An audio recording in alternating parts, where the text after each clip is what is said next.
All right, Joel Gausten here from joelgausten.com for this conversation. My buddy smiling over there is someone I've known for almost 30 years. Next year will be 30 years since I've known you. Coming to me from an undisclosed location from the road. It's my pleasure to welcome my old friend, Dan Canzonieri. How's it going, man? Good. Great to see you. Yeah, good to see you. We've seen each other a lot lately, it turns out. Yeah. You and Sal, your brother Sal, Mhm. both of whom, you play in Electric Frankenstein. You Mhm. were on the New York Hardcore Chronicles Live with Mhm. our good buddy Drew Stone. I co-host that show now and then, and I co-hosted that episode. And great time, man. That was a really Yeah. nice connection we all had there for about 2.5 hours. So I can't wait for part two. yeah, we'll definitely get that going at some point. And for the people who are watching this video, I will link in the video description to Drew's episode with Sal and Dan and myself, because that conversation gets heavily into Electric Frankenstein, which has been Dan's primary band for several years with his brother Sal. But Mhm. for this conversation, although it was touched on a little bit during New York Hardcore Chronicles, I figured we would get into more of, I guess, what I would call, for convenience sake, the goth years in your history, the spooky years. Talked about it a little bit, but there's a Mhm. pretty vast history uh, prior to you joining Electric Frankenstein. And Yeah. there's some interesting stuff there. It also ties into some of the things I've been covering on this channel as far as 80s New Jersey, Mhm. So I wanted to kind of take it in this direction and kind of devote this particular video more to that era. Um, so kind of starting off with the history of your participation in, I guess, what we would call the goth or death rock scene. Mhm. Obviously, growing up with Sal, you were exposed to a lot of interesting underground music very early on. Yeah. Sal had his record store, Rebel Rouser. Mhm. Sal's an encyclopedia for everything music. So, Yeah. the education was pretty extensive. But when did you really get into, as I said, more of that Mhm. goth death rock sound? And who were some of the bands primarily who got it rolling for you as far as capturing your interest at that time? Yeah. I feel like for me, it started initially with like way early, it was probably like Sam Hain. Um, and from there, having a good older brother with a vast record collection. It's like, well, that kind of has to do with you know, he's kind of going for this kind of thing. And the next thing I know, I'm listening to Bauhaus and Joy Division. And I think, he realized, well, there's a whole California death rock thing if you want something a little bit heavier. So then it became 45 Grave and Voodoo Church, and that really caught me. Um, really liked that first Voodoo Church record a lot, and I'll touch on that. And then Christian Death, Right. which completely changed my life. Everything changed from there. Was it only Theater of Pain? Yeah, Uh, yeah.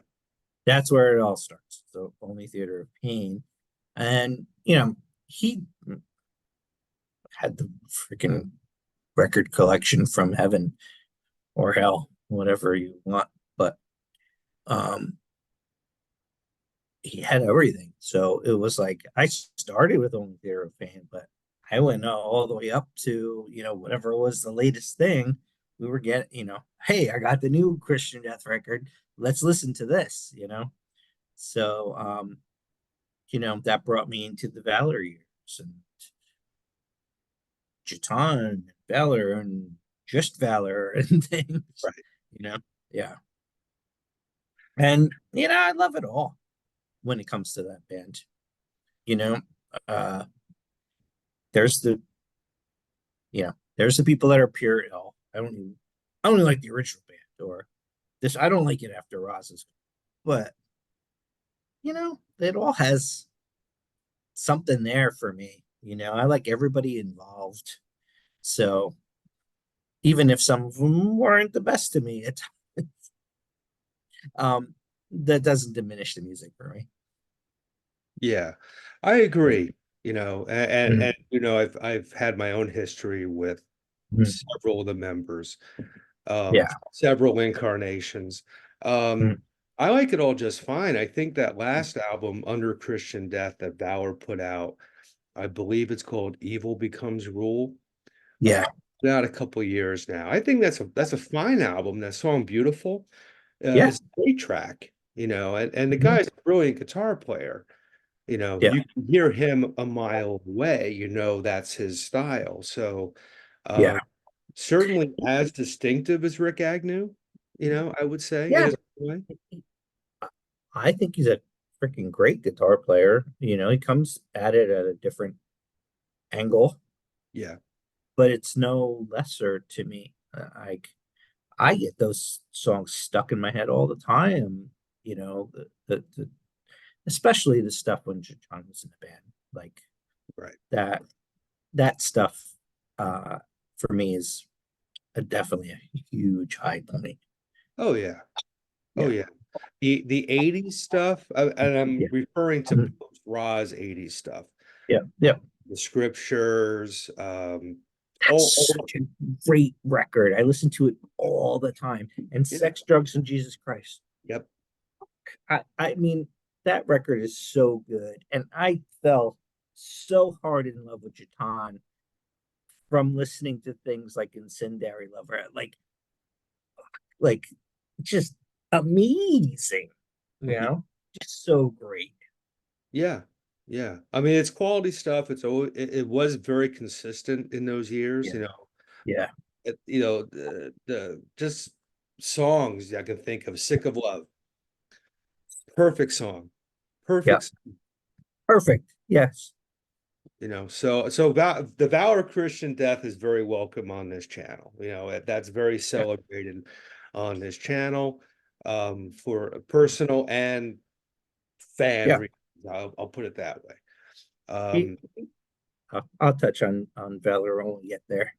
well, Yeah. there's quite a bit to get into with you and Yeah. Christian, but Yeah. um, And I have you know been exposed to both parties yeah, in that yeah. regard. Well, if I have my chronology correct, you Mhm. were out playing in bands of this style, let's say, prior to that whole thing happening. And Yeah. if I'm correct, was it the Empire Hideous that came first? Yeah.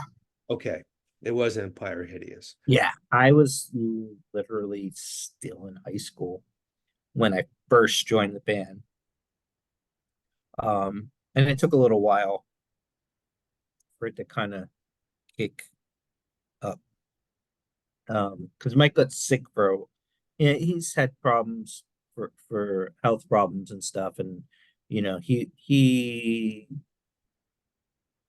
basically I don't know if got rid of, but the original version of the band was gone. Um, and there was a point that maybe 89, early 90, or I think it might have been almost just me and him. Mm, Um, and you know, by the time their first record came out, those guys weren't even the band.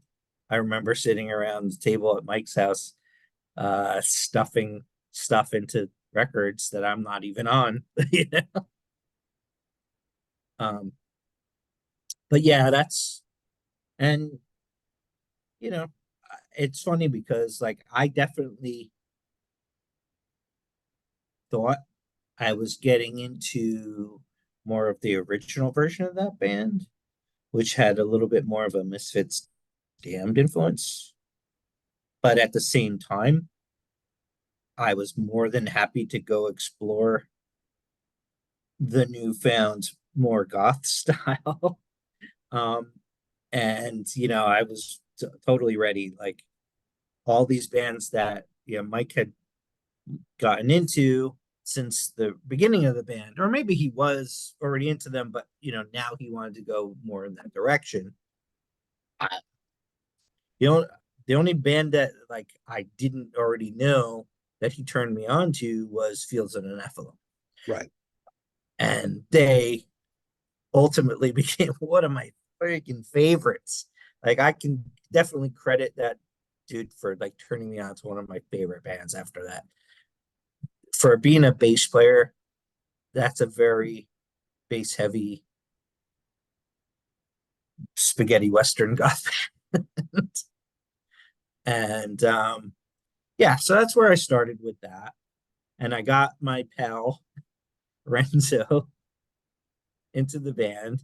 And he was like a teenage kid that into was more into death metal when I first met him, which I was also into. I all over the place with stuff. And then I think through our mutual admiration for Celtic Frost, that's where things came, because you had Martin Ain from Celtic Frost wearing Christian Death and Sisters of Mercy shirts. And then you have these kids going, oh, well, what's that? If Martin Ain's into it, it must be cool. And that I think that's where Enzo came into goth. Mhm. And he ended up losing the death because he was in this band Mortuary, which morphed into, don't remember the name of the band right now, but they're still around, this death metal band, and they're pretty decent sized band. I'm gonna kick myself for not remembering, but um, he could have pursued that and been playing that all his life. um, so yeah, and then as you know, uh, happens is you have some musical differences with people, and you know, we ended up leaving the Empire Hideous and Well, starting our own thing. Mhm. before we leave the Yeah, Empire Hideous, uh, sure. take me back to where you guys were playing at in those days, because this is late 80s, early 90s New Jersey. Right. So I'm thinking of the clubs that were around, obviously the Pipeline. And surprisingly enough, we in that version of the band never played the Pipeline. Hmm. And I don't know if that was a conscious thing of from like trying to break out into different places. Because it was easy, oh, we can just play the Pipeline. But I'd seen the previous version of Vampire as every single show they played at the Pipeline. Yeah, I have a video of one of their first shows on the Pipeline that I took. So we played at some places that I've never been to again. Um, Live Tonight In Hoboken, in Hoboken right? with a great band that I really liked called Haircore or Hair Corpse. I think it was Hair Corpse, but they all worked at Haircore cutting hair. It was an all girl, kind of funky death rock band. I really liked them, but I don't think they did anything past the demo. But they were great. It was a lot of hair. It was awesome. Um, and then we played at a place in Jersey City. Was that Escapades? It was Escapades. Thank you. Yeah, this goes back a few years. Yeah, played at Escapades.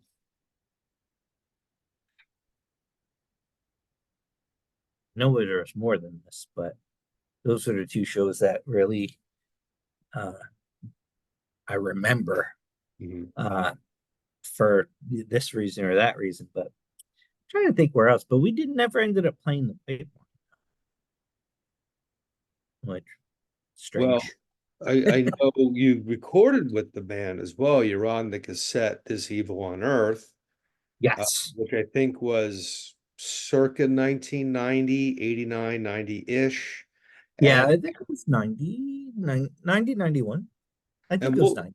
we'll get into this gentleman a little later, but it was put out by Cyclopean Music, which was Jerry from the Misfits, who at that time was Mo the Great of Yes. Christ the Conqueror, the Christian Yeah. metal band from Vernon, New Jersey.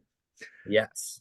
Yes, before the big reunions and everything else. Yeah, I think we're probably the only band on Cyclopean Music that wasn't a Misfits directly related band.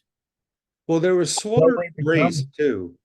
Oh yeah, yeah. I completely forgot about that. So I there was us and Slaughtered Grace, and then Christ the Conqueror. Yeah, I think that might Definitely. have been it. I think maybe I could be wrong about this, Mm, and some Misfits guy who knows more than I do will mm. correct me in the comments, but I want to say there may have been a Sardonica 7-inch or something under Cyclopean, but I could be That totally would that would make sense though. right. I mean, that dude was fully in. Yeah, yeah. Should have been, should have been the guy in my opinion. But I rehearsed with Sal B, who we're talking about, the singer from Sardonica and Slaughter to Grace, yeah, yeah. with Jerry and Doyle up in Vernon. That's a bit You do. further in the story, but yeah, Hmm. Sal was filling in before Michael Graves. And I Yeah. will say this, Sardonica, for the style of music they were doing, were fucking amazing. Sure. Sal had a good Yep. presence, a good vibe. He was a really nice guy and Mm. had a lot of power in his voice, Yeah. particularly when he sang those Misfit songs. Yeah. He's a big guy, Yeah, you yeah. know. Comparatively, you put Michael Graves next to Sal B, you know, and Sal B's probably twice his size. Yeah, probably easily, easy. Um, And great guy. I love that dude. yeah, Always great to me. yeah, So, he's the greatest. Love and Sal. yeah, I used to jam with those guys, you know. I don't know if you want to get into that yet, but yeah, I used to jam with those guys. We'll get there. Yeah, we'll get there. We'll get there because that's a whole other Yeah. interesting chapter. Mm. Um, so you decide to move on from Empire Hideous. Yeah. Uh, and first of all, I will say, to put a cap on the Empire Hideous Yeah. conversation, um, you know, props to Mike Hideous, who's still, out there doing things, or whether it's Yeah. art, yeah, he does artwork, he has a podcast now. And he went on for years with that project. Yeah. I mean, that was great. And I loved all the stuff they did, you know. It's one of those things. I was friends with him before that. I'm still friends with him. Mm, It's hard sometimes when you're friends with somebody and you have a different musical idea sometimes, you know. But that's all that really was. I'd rather still be friends with him than butt heads. Yeah. Well, you and I both know I've had a few people like that in my past as well, Yeah. where like, yeah, we're better off not being in a band. Mhm. Um, but I mean, many years later, I saw Yeah. Mike, the band. I was in a band with Gitane's son, Saban, at the time Yeah. in LA, and we opened for Empire Hideous. This had to have been 2003 or 2004. Okay. He had reconstituted the band. I think it was some of the guys from his Spy Society 99 band. That's Hmm. what I want to say. Yeah. Mike, if you're watching this, feel free to correct me in the comments if I have that wrong. But in any event, the lineup that he had in that era, Hmm. incredible. Yeah. Uh, and he is one of the best front people to come out of Jersey. Yeah. It made absolute sense that the Misfits, a Jersey band, would Mhm. pick Mike Hideous for that run that he did with them. Yeah. Who else you gonna get from Jersey who fucking gets it that much? He's the one that put me in touch with those guys way back when I was in high school. You know? Yeah. So, full marks to Mike Hideous. Growing up in Jersey in that era, if you liked this kind of thing, Yeah. he was the guy who was, he was so kind of omnipresent with everything. I mean, even before the band started, you know, he was like the coolest. And I don't want to blow smoke up his ass, but when you're a young teenager, freshman, sophomore in high school, and this guy's a little bit older, you're like, man, I want to be like that. He was a really cool dude, silk screening t-shirts, making art, doing all kinds of shit. And when he decided to do the Empire Hideous, I was like fan number one. I was there. I was like, hell yeah. I had a public access TV show in Cedar Grove when I was in high school. And first band I had on there was the Empire Hideous. They played live in the studio. And I was probably the only one that watched it when I got home and it aired. But you know, we did a few different shows like that. And I'm not even sure if they had played their first show yet, maybe, Hmm. but it was I was over the moon to have them. Right on. Yeah, I got to see about getting him on here. We'll Yeah, see. definitely. But Empire Hideous, you do move on from that Yeah, experience. You start the band Cathedral. yeah, So, and I know some of that material has been released, yeah, in a little bit. Yeah, years to come, officially released. mm, But back then, so this would have been around 1990, 91. yeah. You started the band Cathedral, and who else completed the lineup of that band? All right. So at first it was just me and Renzo, and we're like, well, you know, we're writing songs, but we need more people. You know. Um, so I asked my buddy Lenny Love, Asaro, to come in and play some guitar. He'd not been playing guitar that long, but you know, being my bud, I was was the first person I thought of.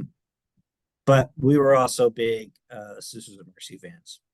So my brother Sal, besides being an avid record collector, was a collector of guitars and lots of musical instruments and things.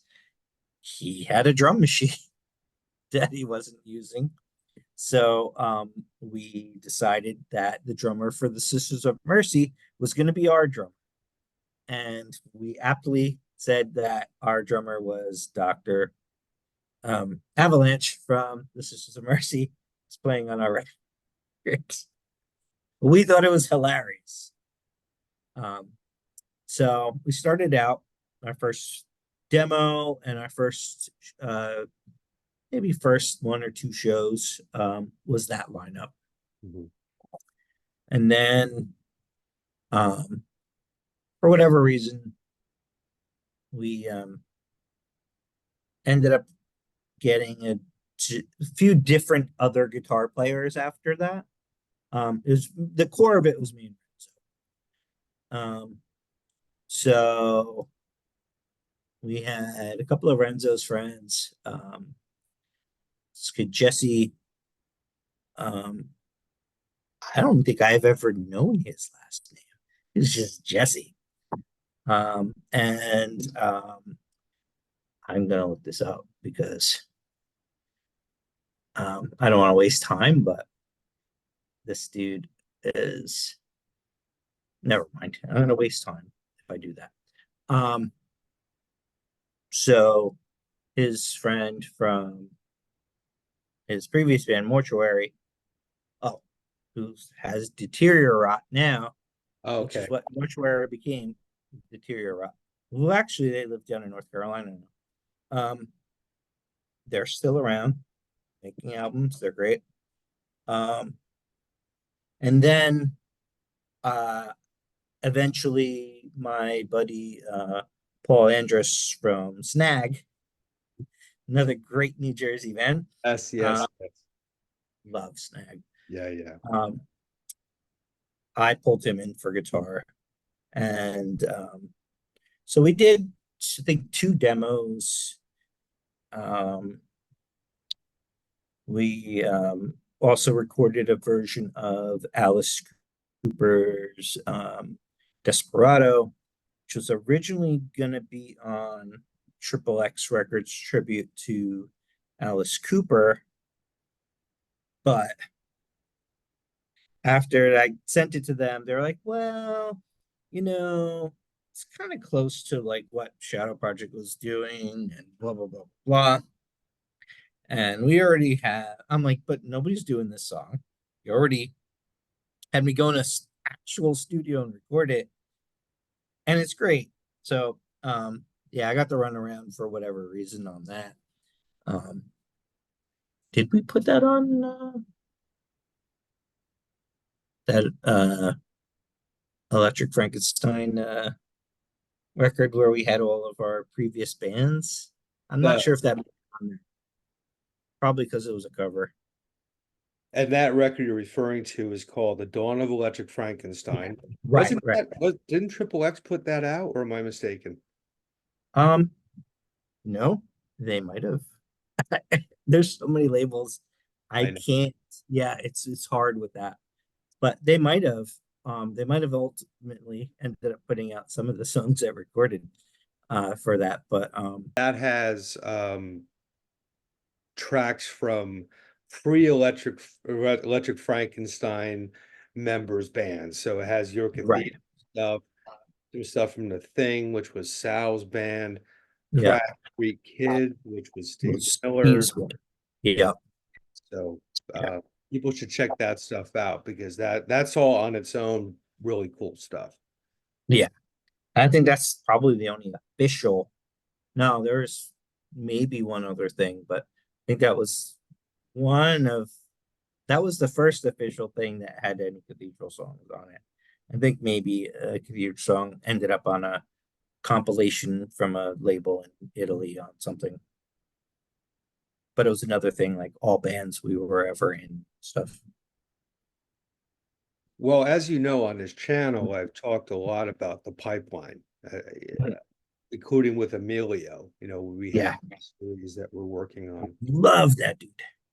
Yeah, oh yeah, oh yeah. Well, we would go there, me and Lenny, and he love. Um, we'd go to shows that we couldn't get into.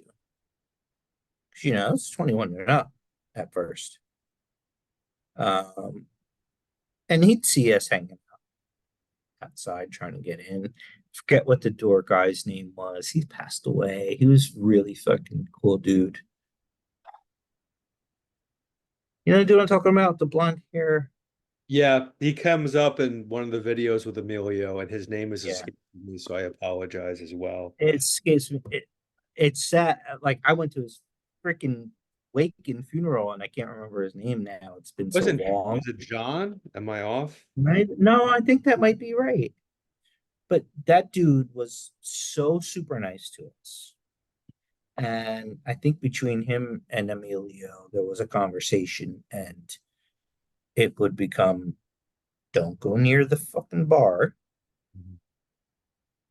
I'll let you come in and enjoy the show, but don't go near the bar or else you're not coming in anymore. And then, so he would let us go in, and I'd see friggin', Fetus and the Young Gods and, all these shows that I would have missed. Nothing like seeing uh, Jim Thirlwell covering Tad. Like Jim Thirlwell singing Behemoth by Tad at a for during Fetus show, and we're like, me and Lenny are like, is he doing a Tad song? Like, what's going on right now? Um, so we got to hang out as long as we weren't stupid. Um, and then he said, well, maybe I should start doing some matinees on Sunday because these kids ought to be able to come in and see shows too. And I think that kind of stemmed from me and Lenny just going there and trying to get in all the time. A lot of people talk about the pipeline, and deservedly Yeah. so. But Yeah. no one yet has gotten into the limelight, which was another big Yeah. place in that Right. time, which Cathedral played, and I believe you played the limelight at least one evening when Dave Kendall from Yeah. 120 Minutes actually introduced you on stage, right? Yeah. Right. So, yeah, the thing with, and I'll get to that in a second. The thing with Cathedral was, for some reason, like we immediately were taken in by like whatever the New York, like we hit at the right exact moment in the New York like goth scene that we barely even knew about it from playing in Empire Hideous. Sorry. Me and Renzo definitely more than me, started going to, all these clubs at night, going to goth nights, this and that. I was a little bit older. He was skipping school, just because he'd go out every night, and go to all these goth shows. And I was like, got a job. I'm going to high school too. But like, if I don't show up at the bagel shop at 6 a.m., I'm going to be in trouble, Um, but anyway, all these DJs and this and that. There's a guy, I'm not going to remember, but one of the DJs uh, was also, um, he was booking Limelight. It was one of those things where you had to play at the Bond Street Cafe first. And depending on if you drew enough people or, I don't think it was one of those pay to play things because I was so adamant against that kind of thing. But we ended up actually not playing that show that we were supposed to be our audition. We played there once before, and it was. Then we were supposed to play there again to be our audition night for the Limelight. And for whatever reason, something happened at the last minute, and we didn't end up playing. I I don't think it was anything more than like either somebody was sick or something, but just enough that we couldn't play the show, but not like killing each other. We didn't end up playing, and they were a little bit pissed, but they were like, "Look, you guys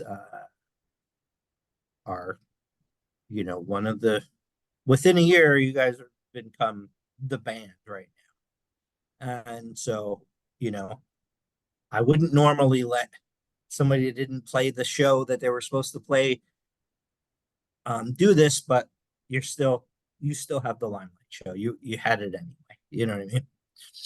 So they let us do that. That was actually an after party for Susie and she's whatever show they were playing uptown, wherever they were. This was their official after party. We're the only band playing, and Dave Kendall from 120 Minutes was the MC that night.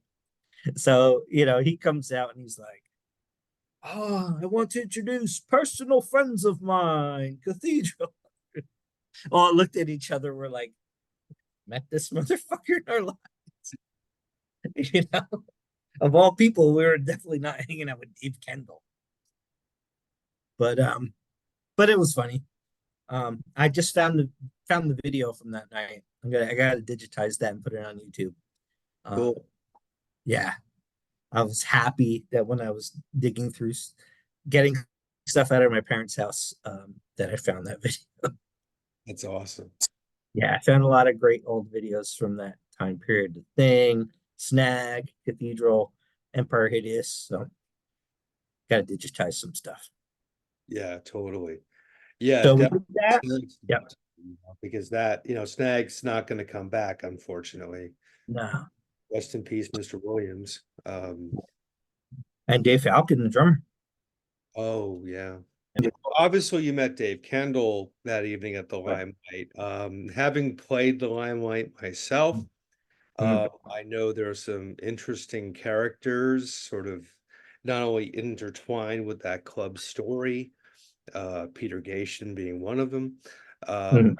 But I'd have to imagine when you played it, which was years before I did, this was kind of the peak of the limelight culture that was happening in New York. There had to have Yeah, been some interesting characters you encountered.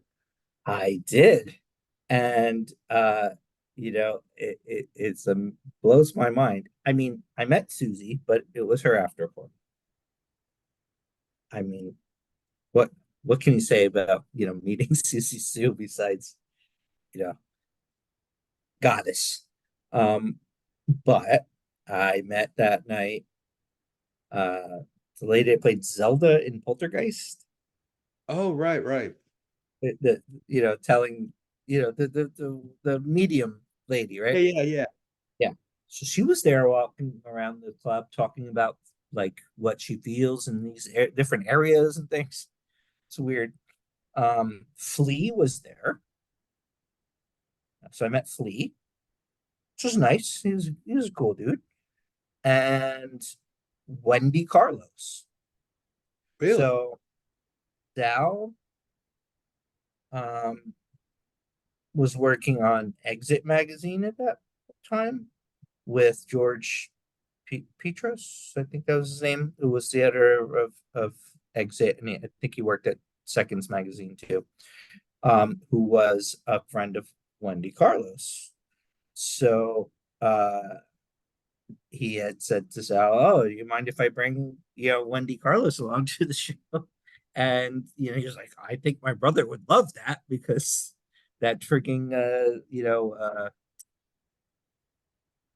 Clockwork Orange soundtrack."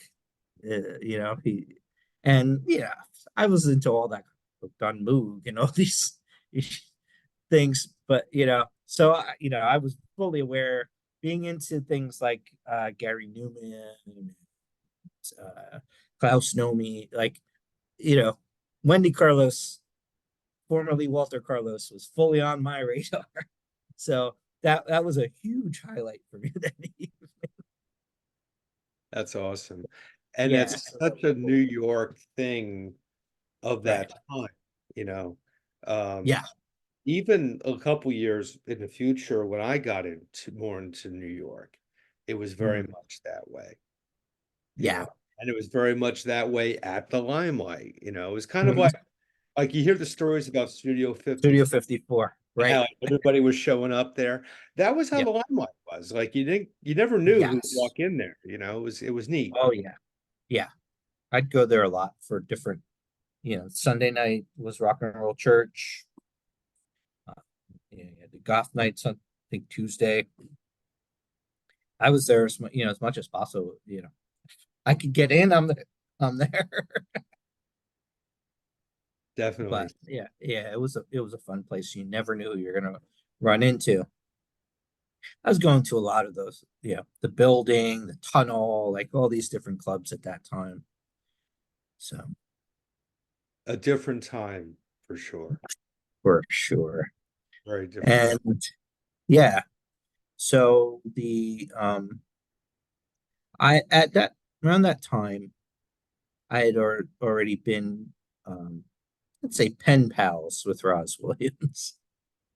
Um, and the guy that booked that show at the Limelight also booked the Shadow Project show, first New York show, um, at the Pyramid Club. Mhm. And so being in good with him, we, we got the opening slot. We were the opening band for, well, it was like, it was a double whammy. Like Rozz wanted us to open up because we had been pen pals. So he was like, yeah, this would be great. And we already knew to do booking it. So it was a win-win. So, and those guys ended up staying at my house. Well, So, half of them stayed with me, half of them stayed with me. I, I mean, how did you become in touch with Roz? Because this is pre-internet, clearly. Was right. it like, right to the PO box and the record sort of deal? 100%. So I got that first Shadow Project record and I was blown away. I thought, this is the future of music. This is awesome. Well, it was like, I think before I even heard the record, there was an interview, I think, that Bruce Duff did in um, Flipside. Mhm. And, that really kind of hyped everything up. And then I finally found the album at Tower Records in New York, had like one copy of it. And I lost my mind over that. I was like, what is this? I'm like, and I was like, this is like, and I could hear it. I immediately, before I even looked at, who's in the band, this and that, because I really didn't, I didn't pay enough attention in that interview. I saw Roz and, blah, blah, blah, blah. And then I was like, man, it sounds like superheroines and Christian Death doing something, and then I was like, oh, you know, that that's Rafa O from the superheroines, and you know, so that's I've been a superheroines fan, but I don't think enough to the level where I was like, oh, it's this person or that person, you know what I mean? I didn't know everybody by name like I did Christian Death. So when they came out, when Shower Project came out and played and Yeah, stayed, yeah. uh, was that the lineup with Jill Emery and Thomas Morgan? Um, Not Thomas Morgan. It was Peter Tomlins, Okay. but Joe was still in the band.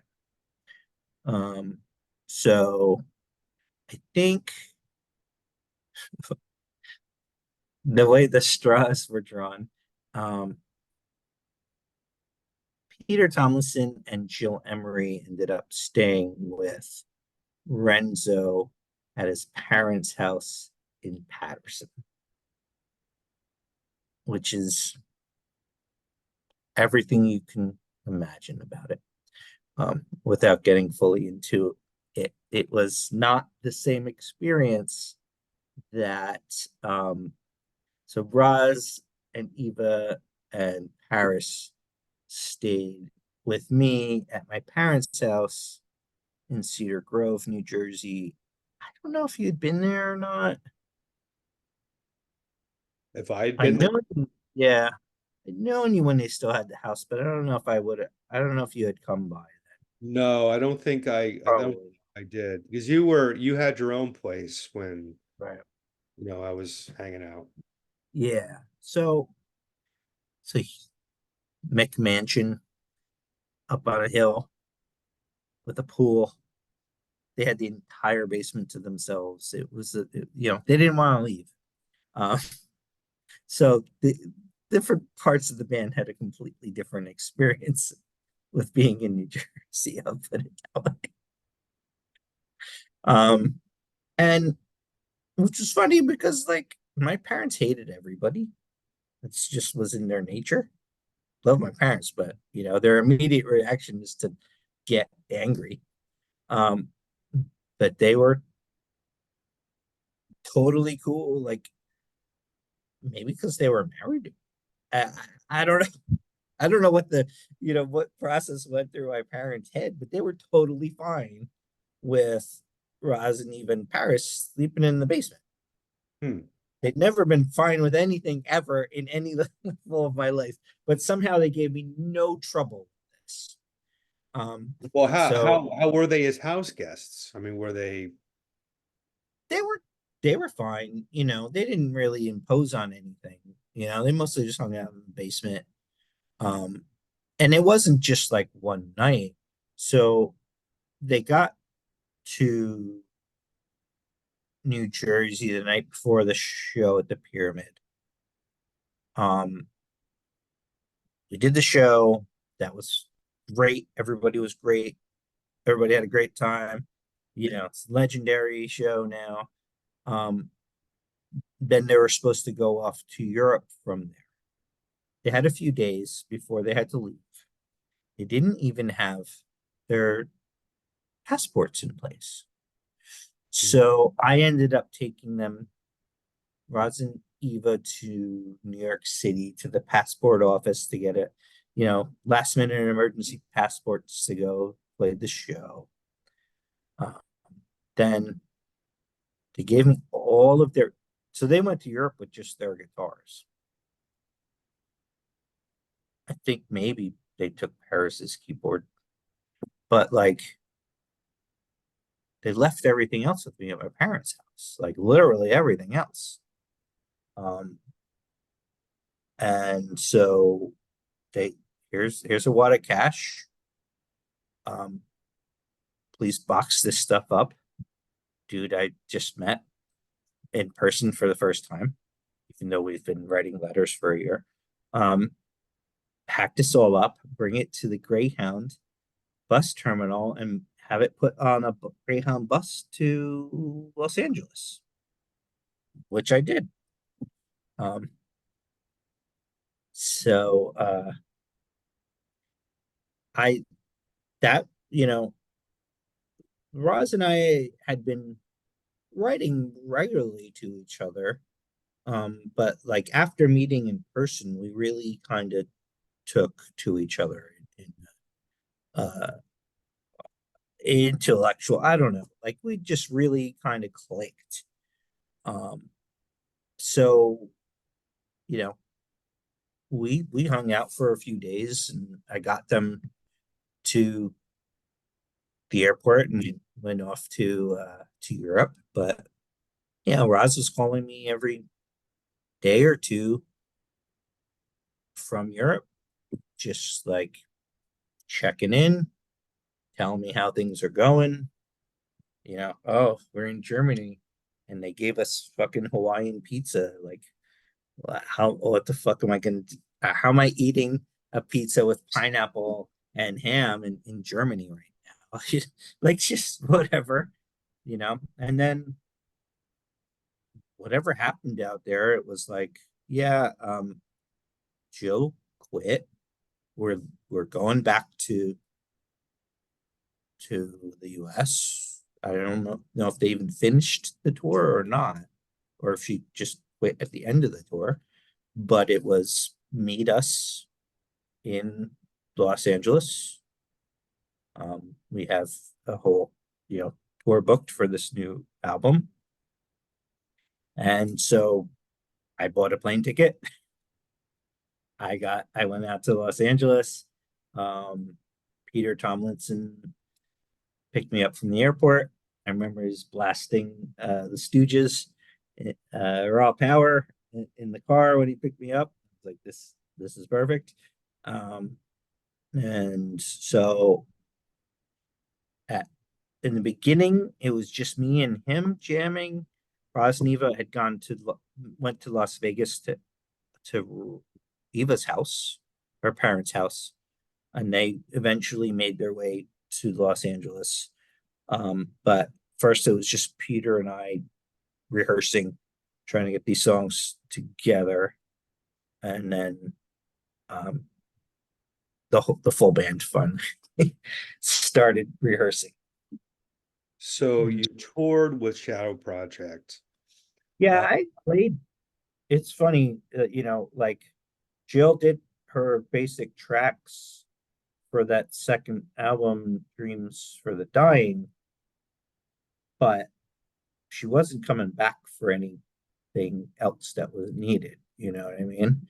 So I was in the studio And I ended up playing on this track or that track, or like filling, oh, we need to punch something or this or that. And so I'm on a few songs on that record, but um by the time it came out, we our love affair of playing together had burned very hard, brightly, and fizzled out. So I'm just credited on the record as Whipping Boy. Hmm. You're also on the cover of that album, we should mention as well. Yes. You are Yes. on the cover. Right. That's me and Eva on the cover of that record. And, like it was supposed to be a thing. And I did all the promotional photos, but by the time when they made the poster, the promo poster, they cut me out, and it's just Rozz, Eva, and Paris. I think Peter might be in the picture, but I'm cut out of it. There's no bass player in the picture. Hmm. It's funny. Well, before we Mm. get into the end of that era, Mhm. this is early 90s Rozz Williams. And at that Yeah. point, there was so much output from Mhm. him, Right. It went that from was nothing to a ton all of right. a sudden. And amongst that ton would Mhm. be his spoken word album, Every King of Bastard Son, which Right. A, you are credited on, and B, Yes. you're like the main collaborator besides himself on that record. You had a major hand in that album. Yeah.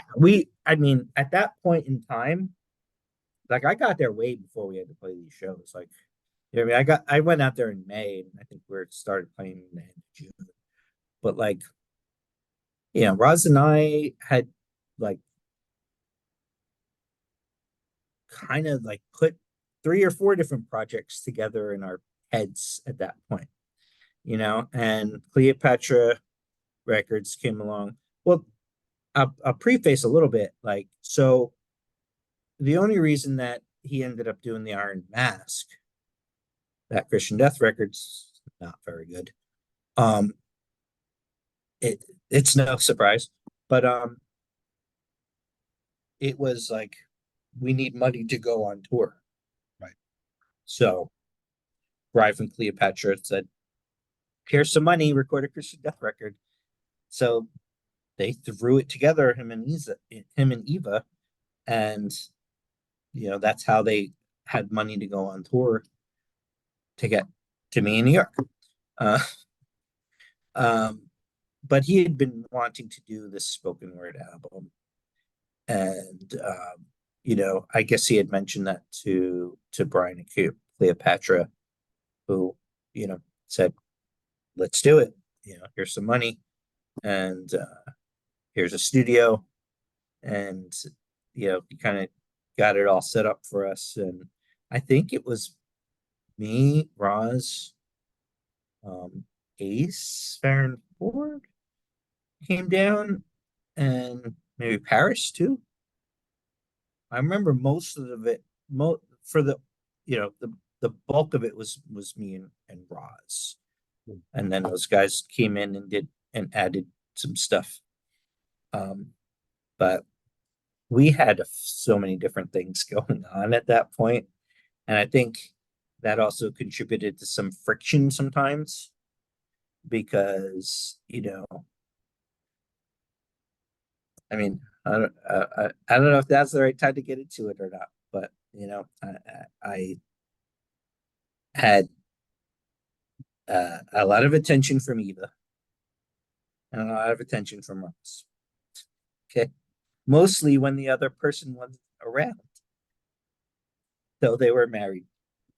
And I think looking at it now, that was reconstructed.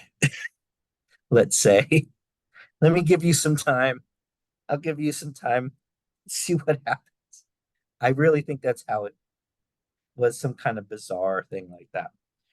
But, you know, while my time with Eva ended up being things like me running around the bed in a hotel room with her chasing me around naked, going, "No, no, I can't do this." My time with Roz was spent putting together, oh, let's do this thing. Let's put this album together as project. And we know so many different people. You met all these people on tour, and he's talking about, oh, I met this person and that person. So we're like, oh, it's what I ended up doing for When I Was Dead, but we were gonna call it Black Angel's Death Song. Basically, it was like, all right, we're gonna have Rick Agnew play on the song. We're gonna have Dan Canzonieri sing this song. We're gonna have what's his name from Deicide play guitar on this song. Like anybody that we admired we had met, we were gonna ask them, and everybody was like, "Fuck yeah, we want to do this." So we were doing that. We were working some Cathedral songs into possibly being Shadow Project next album songs. Um, there was a Christian Death reunion show in the works, so I Let me, was, let me pause you real quick. yeah. So to kind of put it in context, where I mentioned earlier Yeah. about Roz Mhm. doing a lot of stuff in a short period of time, Yeah, the union was, I think, 93, I want to say. Uh, right. The year that after. Yeah, that resulted in what became the Iconologia. I think I'm pronouncing that Yeah, correctly. Live album on Triple X. The right. lineup was Roz, Rick Agnew, George Bellinger, the Mhm. original Death drummer. Yeah. Um, and it's a fantastic live video and a fantastic live album. Uh, Mhm. but you were, if I have my history correct, you were actually kind of in the mix of that reunion yourself. You were going to play bass for that, right? You're right. I was originally gonna be playing bass for that. And I was there when it all came together. Like we I made Roz call Rick, which he didn't want to do, um, to ask him to play on this other project. And that conversation, I think, turned into another Christian Death reunion show. And he didn't really want to do it at first. Um, and I was like, look, if you don't mind, I'll play. Let's do it. It'll be fun, me and you know. And he didn't really want to work with, for whatever reason, he didn't want to work with James McGurry. Had zero interest in that. So he was more than happy to have me play in his place. And I think at the time it was comforting to him, like, he's a complicated dude. He didn't talk to those guys. He wasn't friends with those guys. They're the first ones to say it, you know? And, we came at things from a different direction. He didn't never felt like he connected with them. So, you know, when we when we broke ties, that also didn't. Well, what's interesting is, I mean, the Christian Death discography is a Mhm. disaster. It's an Yeah, absolute disaster. yeah, So, um, I I love may it. I may have a semicolon off in this sentence, or Mhm. other issues with what I'm about to say. But Mhm. I believe that some of the Every King of Bastards Son tracks ended up on something under the name of Christ Death. Um, Yes. Weird import album, and there was Mhm. also a Christian Death release, I believe, Mhm. Cleopatra, in more recent years, under the Mhm. Christian Death, which has those songs that you and Raj recorded for the spoken word album, somehow is now Christian Death. So, Yeah, I mean, you know, I don't know. I don't want to, yeah. whatever. Cleopatra, they will put anything out, whether you know it ahead of time or not, whether you're dead or alive. Um, they're gonna throw some stuff together. It just seems to be the way. I could go into it more, but um, it Well, is. I think it's important if we're having this conversation, and this is not a political statement. I'm going Yeah, to put my music journalist hat on for a moment. yeah, So this is music journo Joel talking, not Joel who maybe knows too much talking. There is a reissue of Dreams for the Dying, yeah, recently released by Cleopatra. yeah, Uh, what I would say, strictly as a music journalist, is anyone who would like to experience the purity of that album would be best served getting the original edition of the album released in the early 90s. That's yeah, comprehensive, properly sequenced and yeah. sourced album version. Um, Right. how'd I do? Is that a diplomatic way of putting it? Sure. I mean, I could not be diplomatic for a second if you want. If you want to compare about it, I don't care. They reissued the record. Um, Obviously, they didn't have the original tapes to go by. It's basically mastered off the CD. It's too long to fit on a vinyl record. So they decided to take a song off here and there. Um, I think there's just one missing. I could be wrong, but um, basically, you know, somebody that's still around. Um, there's some money to be had there, I guess, by reissuing it. But I don't think it's with the best of intentions. I'll put it like that.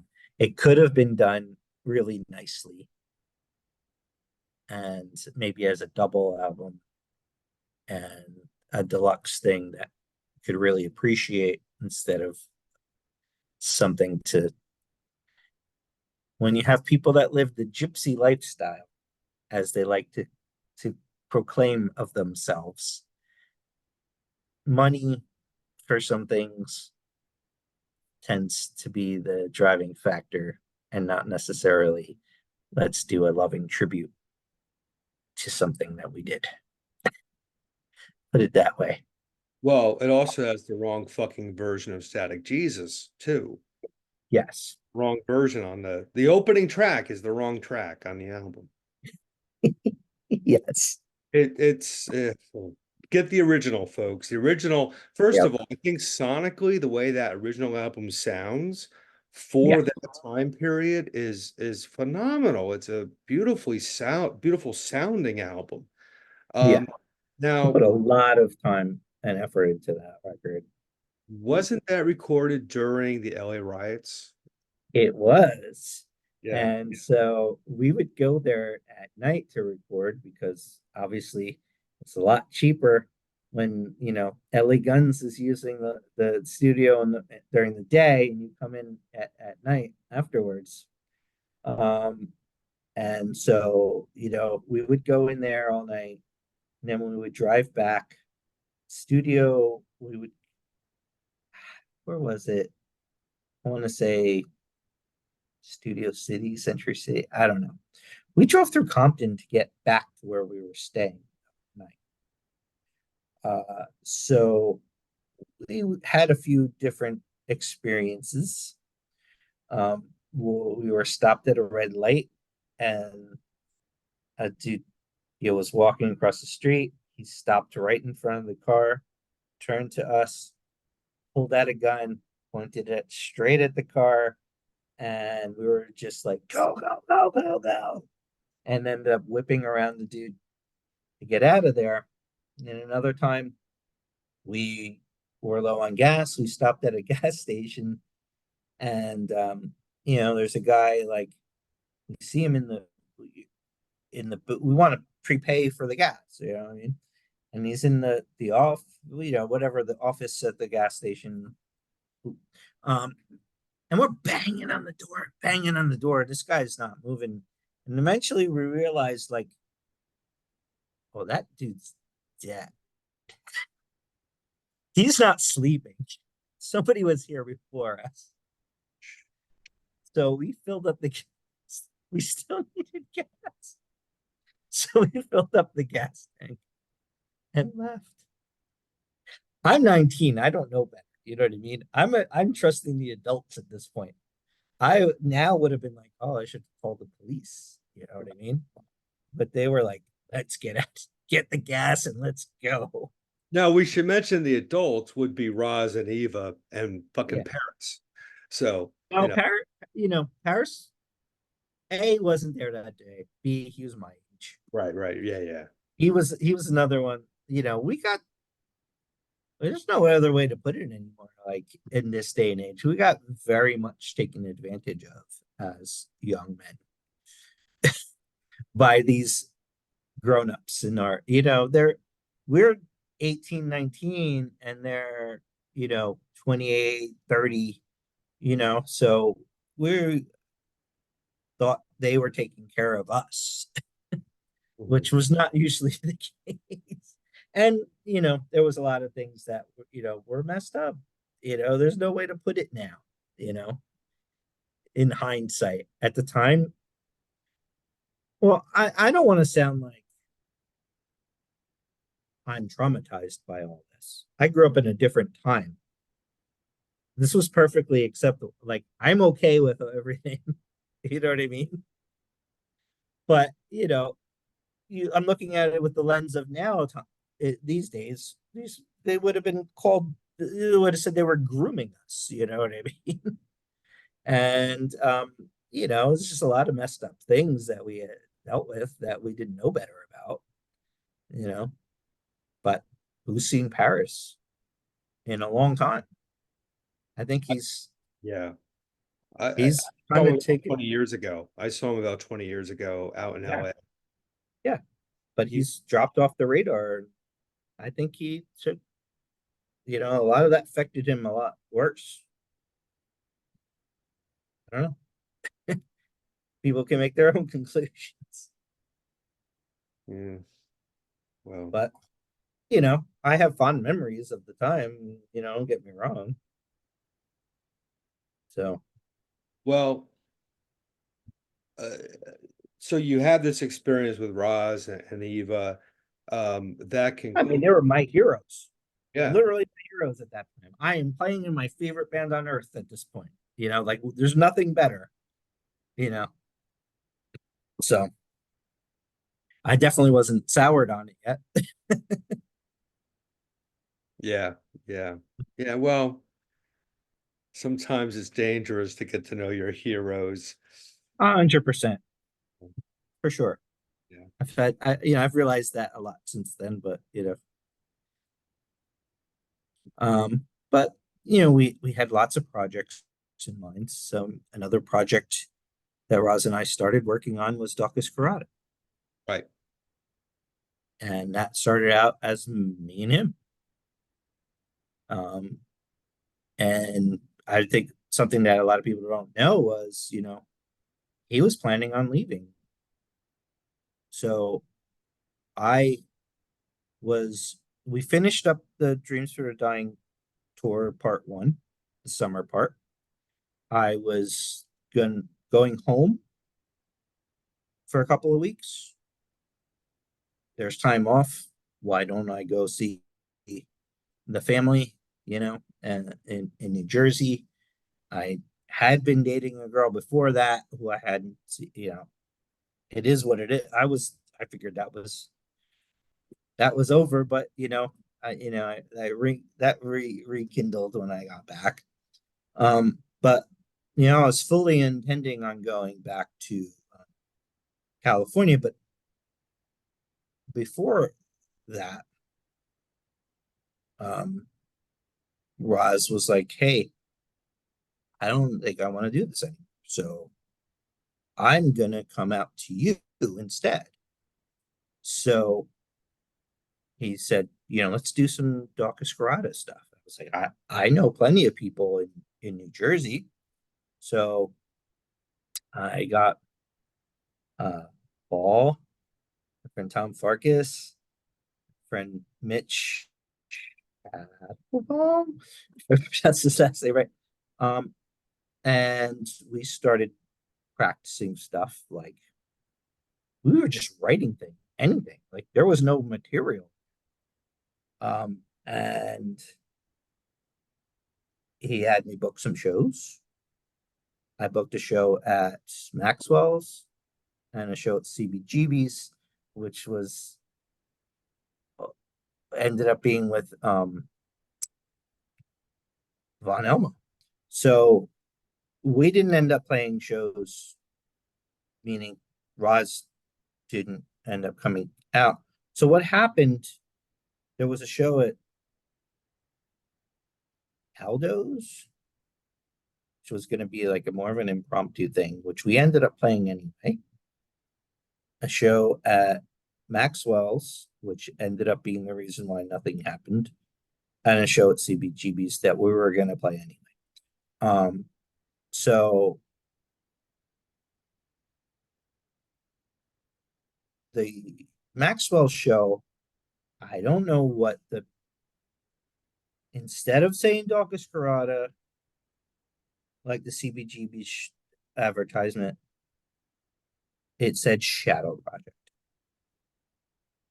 And so that got back to Shadow Project's manager, Amy, who knew the owner of Maxwell's. And boy, was he pissed off. But I tried to explain, like, I in no way booked this show as a Shadow Project show. Yes, Rozz was supposed to perform in this other band, but this wasn't brought to you as Shadow Project. So I don't know how this became that. And I don't know why I'm in the hot seat now, because somebody else messed up, not me, but nobody wanted to hear it. So because she found out, he didn't tell any of that. So then shit hit the fan. It all got found out that he was planning on just leaving in the middle of the night and coming out to New Jersey and doing this other band. So then there was a lot of backtracking on his part because it was found out. That's how they kind of broke off with the original version of Shadow Project.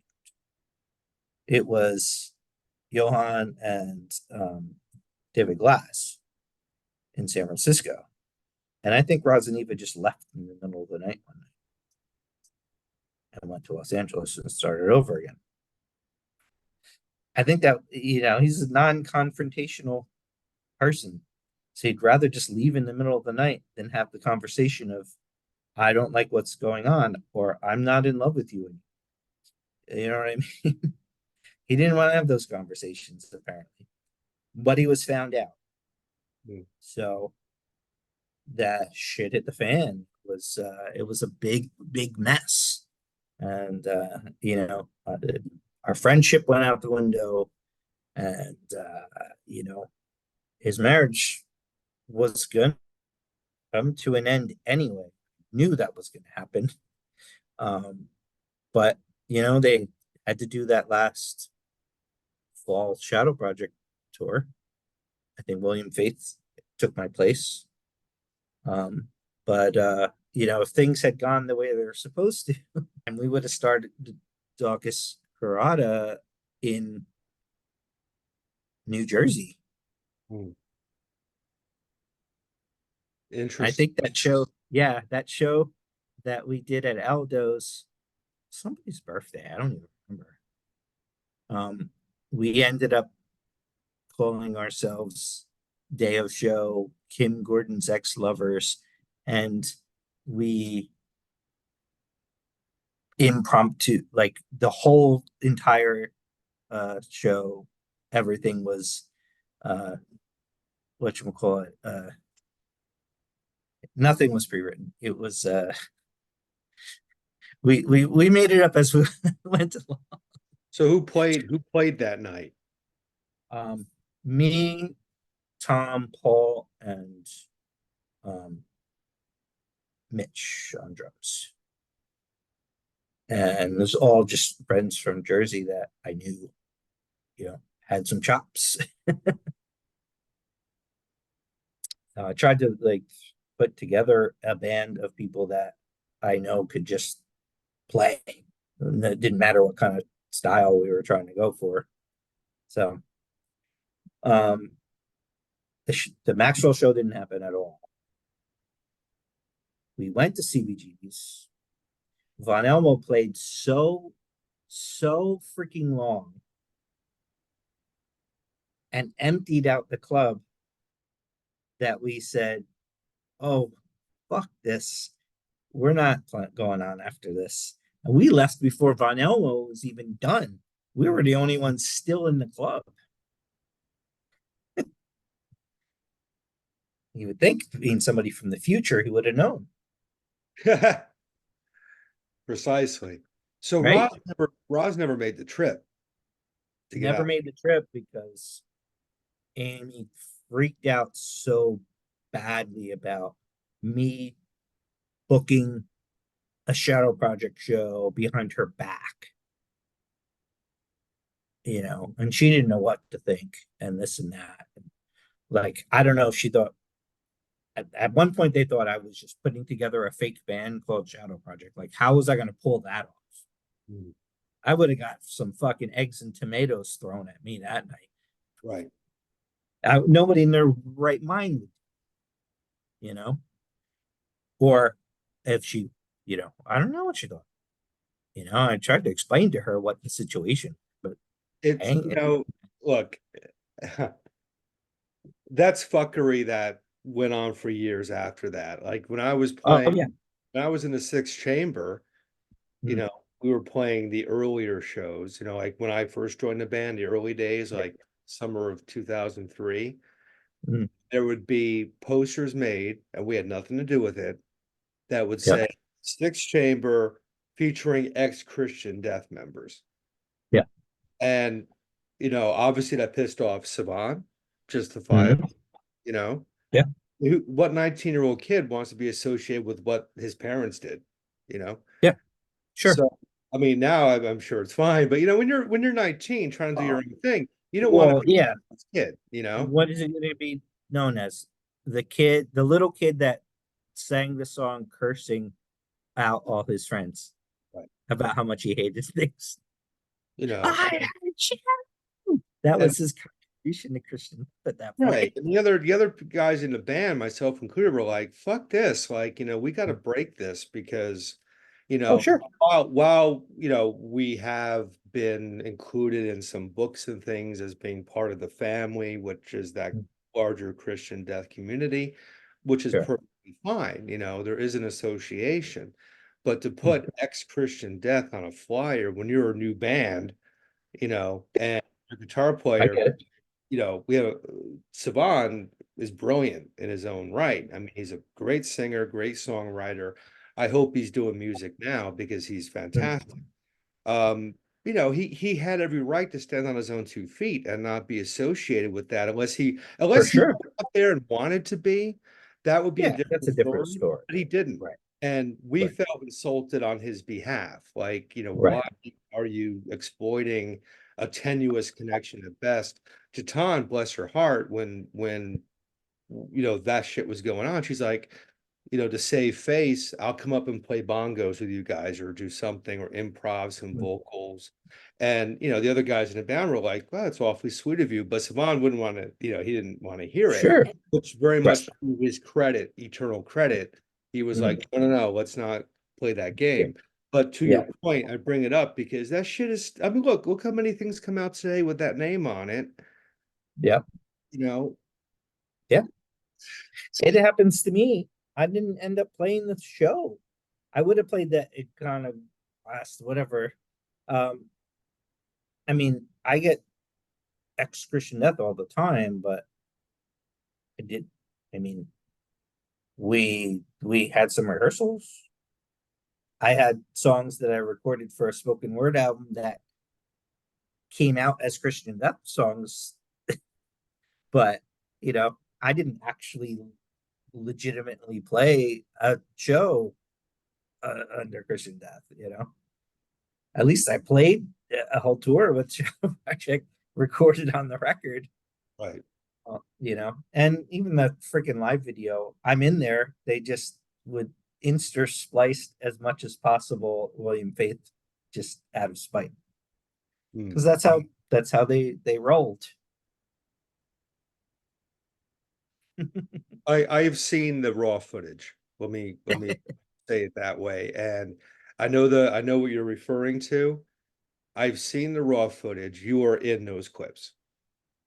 Well, yeah, I can tell which shows are which. It's just Right. what you have to, when they need to show the bass player, it's like, oh, let's show a clip of William from a completely different show. Mhm. It's all good. Well, a I think couple, I'm on that live album personally, but whatever. hmm, Um, anyway, it's one of those things where, there are people in the mix with these stories who aren't here anymore, who can't have yeah, their say in the matter, you know, sure. and you're bi-coastal at this point, and God only Mhm, knows. There are other mhm, factors as well going on within sure. the Yeah, organization, so who yeah. knows what message got to whom and when and how. Oh, it's all good. Yeah. I, you know, so when I left, I'm putting it nicely. When I was told my services were no longer needed, um, they I had left my stuff in LA because I thought I was coming back. So there was no plans on returning any of my stuff to me. A 19-year-old kid with limited funds no longer has his amp, his guitar, a few other things. Um,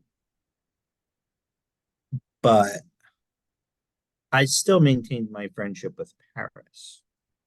So he had the wherewithal to bring my bass amp on the tour, um, with the heads up of, I'm bringing your amp, come and get it in New York. So I showed up at the Limelight, um, and granted, this is the guy that just booked us a headline show before this. You know what I mean? Uh, Not even a year later. Uh, and he's like laughing with me, going, "Hey, it says absolutely no admittance with your name on it. Let me open the door for you." So I went in, my amp was on the stage, and I said, I told what, what's his name that booked the show? Um, hey, that's my amp. It's really why I'm here. And he said, well, go get your I before that, let me backtrack. I did go upstairs to the dressing room, tried to come and have a conversation, not in coming in there to cause any ruckus, just, hey, let's see if we can put let bygones be bygones, put this behind us, even though I don't know, even though this ruckus was you saving face, let's see. Um, but you know, they weren't having it. So that's when I was like, all right, it is what it is at this point. So I went up on stage, I unplugged my amp, I went out the side door of the Limelight, and I went home. At least that had happened, you know. I eventually recouped what I had lost in other ways, to get another bass and whatever incidentals I had lost. And then that ended up coming out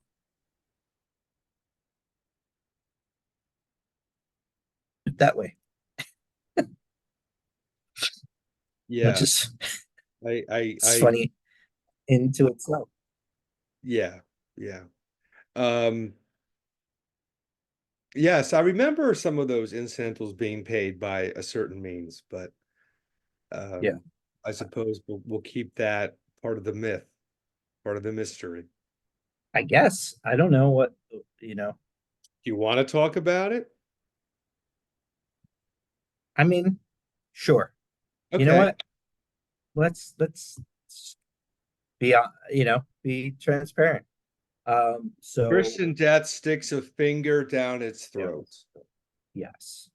So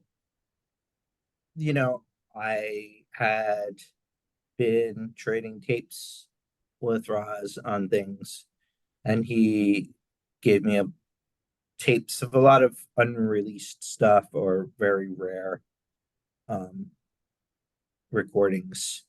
And I was so angry at how I had been treated and that I didn't get my stuff back. I barely got my amplifier back, and I still had to pay $150 to get it fixed in the condition that it was. So I said, fuck it. Like, if they're gonna treat me like this, they don't know who you don't realize you're dealing with an Italian from New Jersey. Right. So you mess with the bull, you get the horns.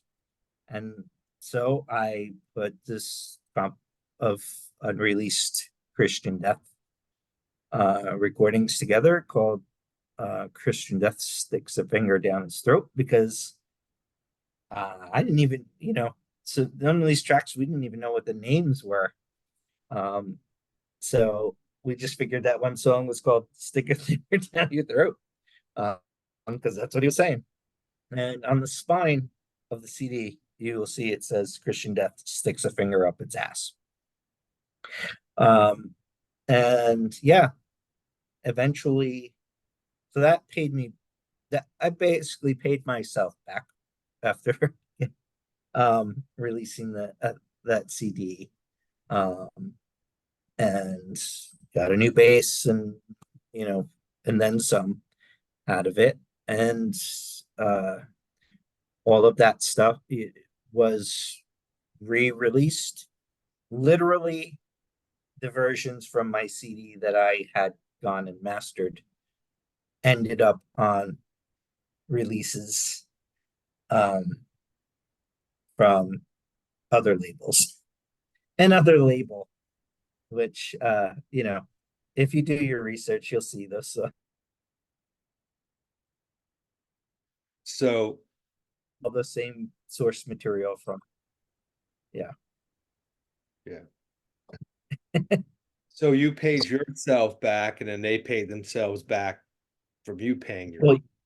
Well, yeah. What are you gonna do? Hey, this is from my bootleg CD that I put out. You know what I mean? So it is what it is, but I made out all right. Yeah. Well, you also during this time worked with Valor. Well, yeah, my relationship with Valor actually goes back further. So I started the same way, like corresponding. We did things through the mail back in the day. So I started corresponding with Valor when I was in Empire Hideous. And then when I started Cathedral, I started sending him demos. And then that turned into, well, can I produce your album? And I was like, well, yeah, well, let's record an album. Valor produce it. And so the cover of what was going to be our record, which I had shared with him at the time, ended up turning into the cover of Jesus Points the Bone at You by Christian Death. So that is my uncredited artwork that he calls me one day from London and is like, hey, I really like this artwork. Um, can I use it for this Christian Death record? And I was like, oh, that's fine. I can put something else on our record. I'm not married to this album concept, but at least credit me, give me a couple of bucks. You know what I mean? And that didn't end up happening. He swears, and I'll give him the benefit of the doubt, whatever. That was not intentional, but I never got any, and I didn't even get a copy of it. I had to buy it in the store. But that would have been the cover of the Cathedral record had we ever made it. Right. It's just funny. Well, those are all great records, right?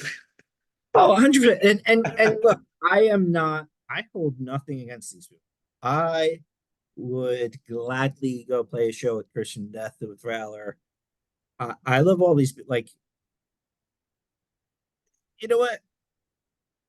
You have some scoundrels, but it's like uh Han Solo. You're gonna not go on a mission with Han Solo just because he might screw you over, or you're Right. gonna go on a mission with Han Solo. You know what I mean? Well, look, man, you know the bands I've played with over the years. Sure. Take a good Yeah. look, okay? Yeah. Well, And yeah. see all the dough I'm rolling in from working with these fucking people, you know? Well, yeah. I mean, I don't have any animosity about any of that stuff. I went fully in with any of it for the experience, you know? And so, I don't care. Well, I think people get into certain areas of art for a reason, Mhm. whether it's, you're Rozz Williams of Christian Death or you're a hardcore band, you know. Yeah. These aren't necessarily, and I'm not saying this as a criticism, as an Mhm. observation. These Yep. are not people who fit into society. Yes. And I think we're each like that ourselves. I think we've done a better job of maybe faking it. Yeah. Um, but there are some people who just never, they are who they are, you Yeah. know. Yeah. Roz isn't gonna, he's not the guy who's gonna be changing your oil at the local Jiffy Lube, No. he was Roz, and all those characters, the extended family of characters, they're all people who couldn't have been anything but members of the Christian Death family. Yeah. And They lived it yeah, 24/7. and with their great art, um, sometimes comes turmoil, Yeah. you know. Yeah. What I will say is I've known quite a few of the characters, uh, Hmm. have been nothing but the sweetest, kindest people to me. Hmm. Context is different. I've never had to be in a band with any of them. Um, Well, the playing music part was the best part, you know? yeah, yeah. But like I said at the start of this conversation, the Dour Christian Death has a home on this channel, Yep.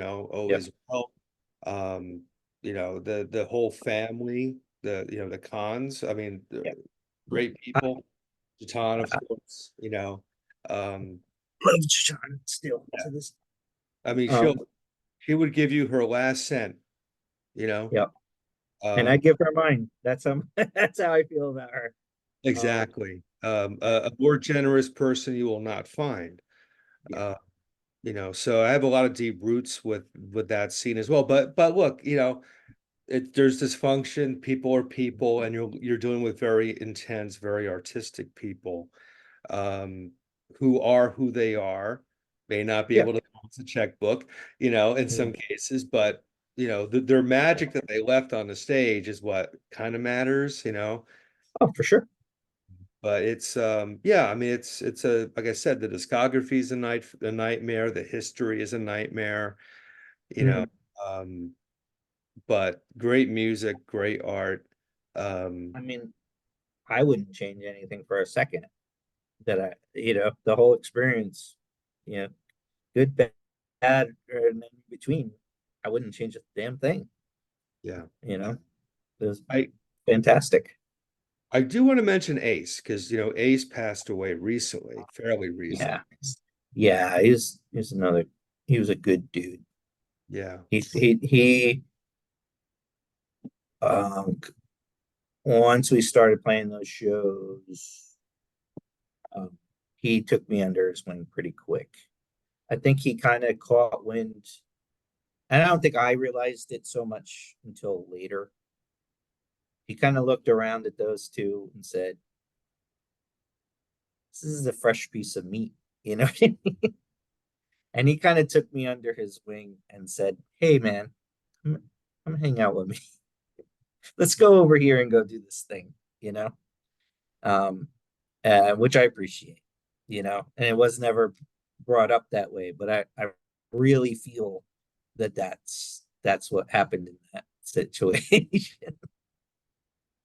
So he was a good dude. He kept me out of trouble. Great. Yeah. Wanted to make sure he was mentioned because, as I said, he Yeah. parted He recently. really added so much to those Shadow Project shows too. Um, and even that crown of thorns that you see Roz wearing was originally uh, that he made that, and that was originally his, and he had used that for other projects, and then Roz was so enamored with it that he started wearing the actual crown of thorns. Mm. So, but we were doing jazzier stuff and a lot bit more experimental at that time. So he would play all kinds of instruments and things, wind instruments, and I don't even know. I think there were klezmers, maybe even. And he had been around that camp for a while. I think he plays on the first Superheroines album, if I'm not mistaken. Cry for Help. He's also on Only Theater of Pain. Right. So He's playing those bells and gongs and things that they talk about renting all this extra all these extra orchestral instruments and things for the recording on that record because they had a little bit of a budget. Um, that's him doing all that stuff. Even the beginning of well, those bells that start off the album for communion. Ding, ding, ding, ding, ding, ding, ding. That's him. He's the first thing you hear. mm, Yeah, yeah. Rest in peace. Like quite a few absolutely. people from that. Yeah, he had a rough time these last few years for sure. Mm. Um, you talked about this a bit on Drew's show when you Hmm. and I think those watching know, Roz took his own life. Yeah. Uh,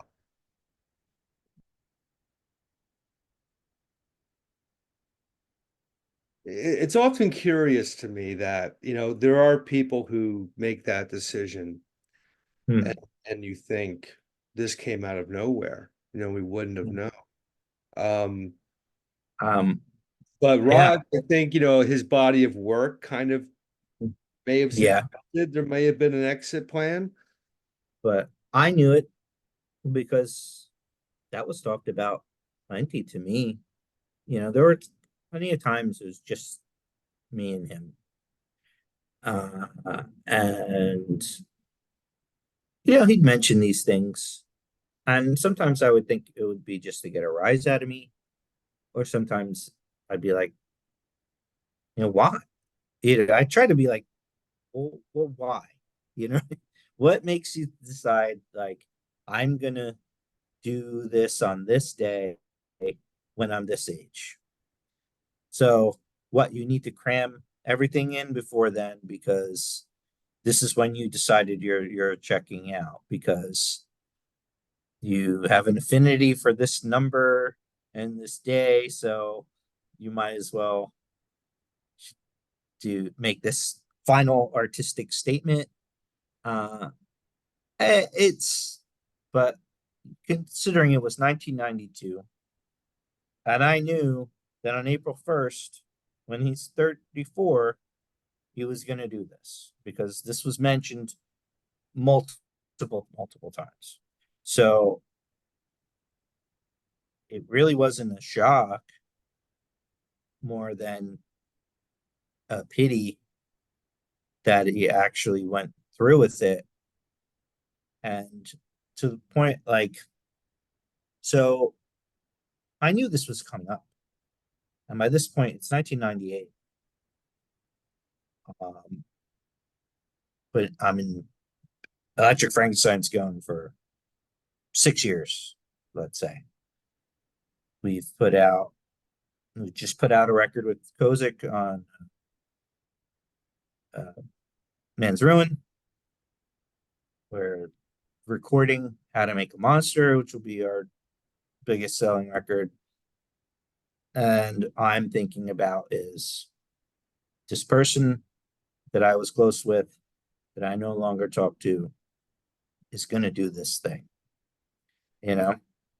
So I was talking to Rick Agnew, and I'm like, hey man, you know, I know we keep talking about doing this band, and we keep going back and forth, and we want to do a Christian deathy sort of thing, but let's try and get Rozz in this somehow.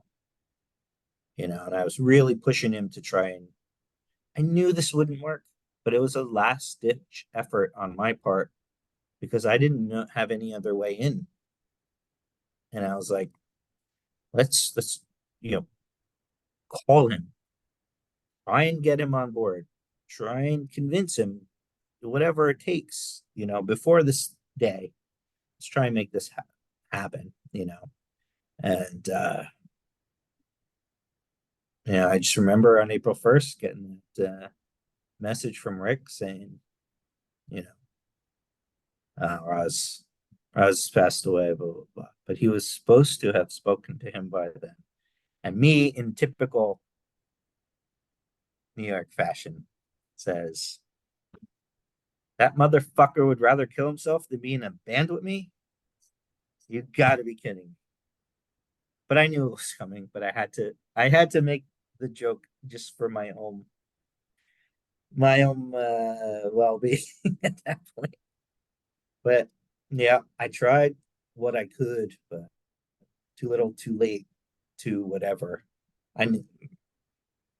It's not like him and Rick were super close, so it really wasn't the person to drive that message home either. It was, let me try anything I could, and that I think we wanted to call that Death Wish. Even funnier in our dark humor. So fitting. Well, what I will add to that is there's an interview that Gitane gave the New York Hardcore Chronicles. I co-hosted with Drew. Yeah. Gitane was very close to Rozz in the later years. Yeah, I really pushed that when I was playing with him. I was like, you might not want to be wanting to play with Eva anymore. And that's a personal thing, but you and Gitane, when you were doing Christian Death together, that was some magical shit. And you speak highly of her all the time. And this is my 19-year-old wisdom, was like, you speak so highly of her all the time. You should really reach out to her and make some music with her. Yeah. I'm glad he did.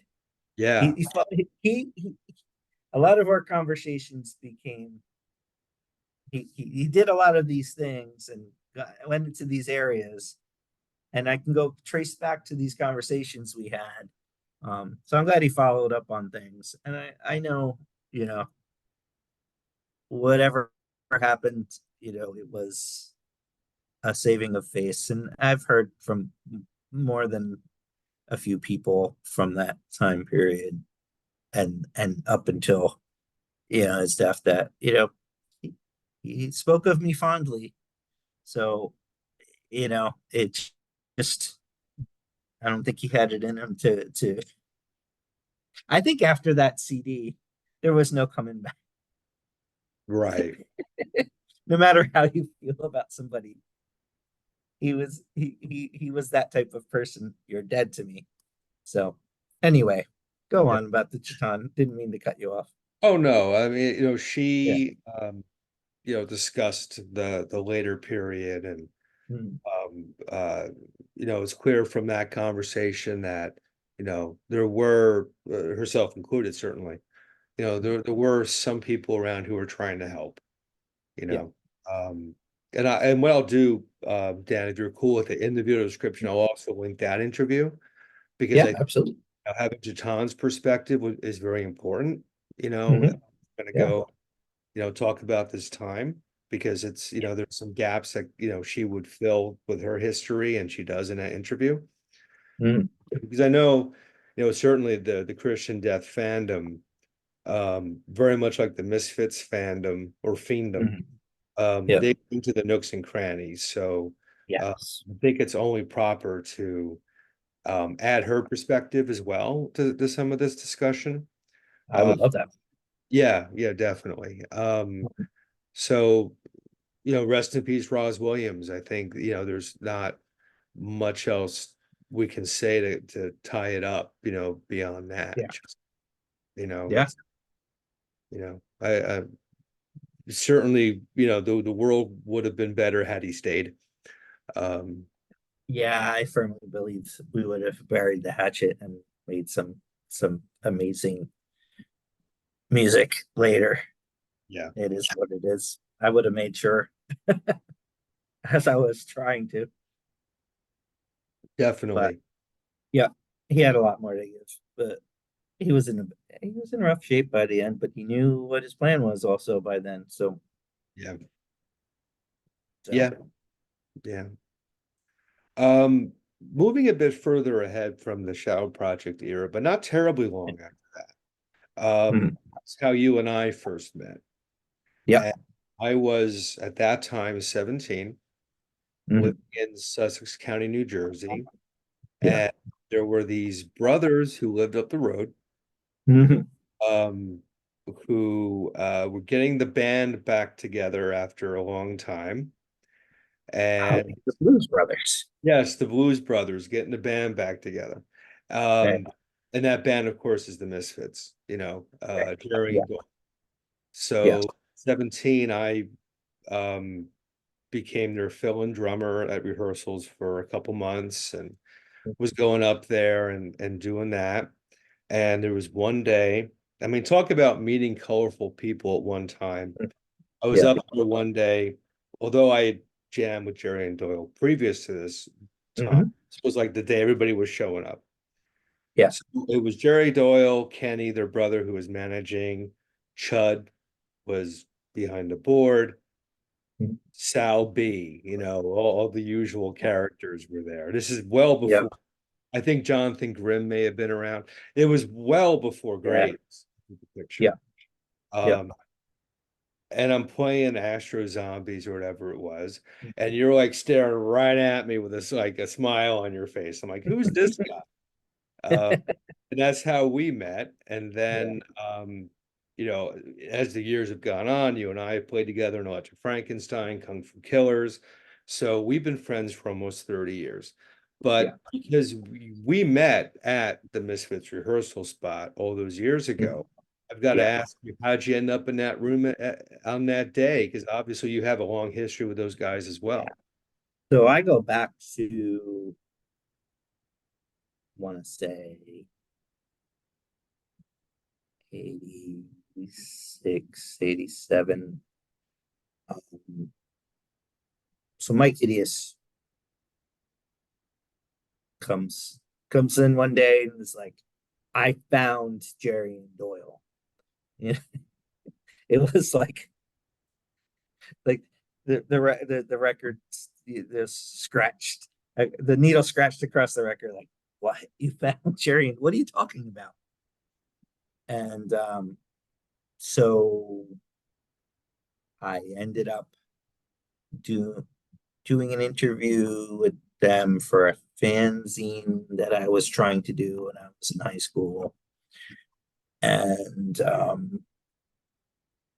I they just kind of took, I mean, Mo especially, just kind of took a liking to me. So, it was one of those things where I would just randomly call or come hang out. They'd come to, they started coming by my house. And this is like Christ the Conqueror times. And then they decided, oh, I think we're going to do this Misfits thing. I'm sure Danzig's ascension into rock and roll history definitely reminded them that they wanted to be Van Halen at some point. So um so yeah, they decided they wanted to do that. And they didn't own any of the records anymore. They had given them all away to kids in the neighborhood and things like that, as they would do. They give you the shirt off their backs and two cartons of other shirts while they're at it. I never was without a t-shirt in those days. Yes. Or 50. But so I literally had to write out all the lyrics to the songs, write down the chords. They didn't remember some of the songs.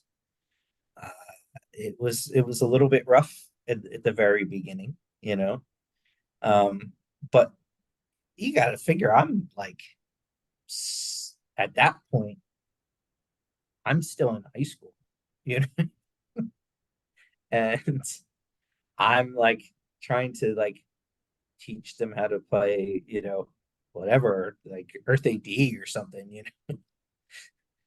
or some kind of hate, like, and it's like uh, blowing my mind, and the fun thing. So Robo was around then. Sometimes the Murph from Christ the Conqueror days would play drums. But Robo was also around at the machine shop. Um, and, depending, a lot of times Joel wouldn't show up at practice. You don't I say. know.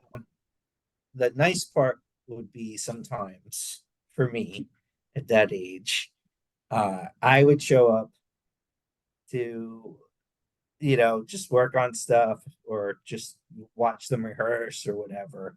And I would throw Doyle's guitar on. That would go down past my knees with that strap. And it would be me, Jerry, and Robo sometimes busting out these Misfits songs for a few hours. And it was crazy. It was fun. And I ended up helping them with a lot of stuff in the very beginning. Got them to the point where they were auditioning people. Would we work on model kits, trading cards? I put them in touch with this person and that person, and so yeah, I mean, I think, and also Jerry was like, when I first got married the first time. Oh boy, that sounds bad. We did it to the Justice of the Peace. And so Jerry was the witness.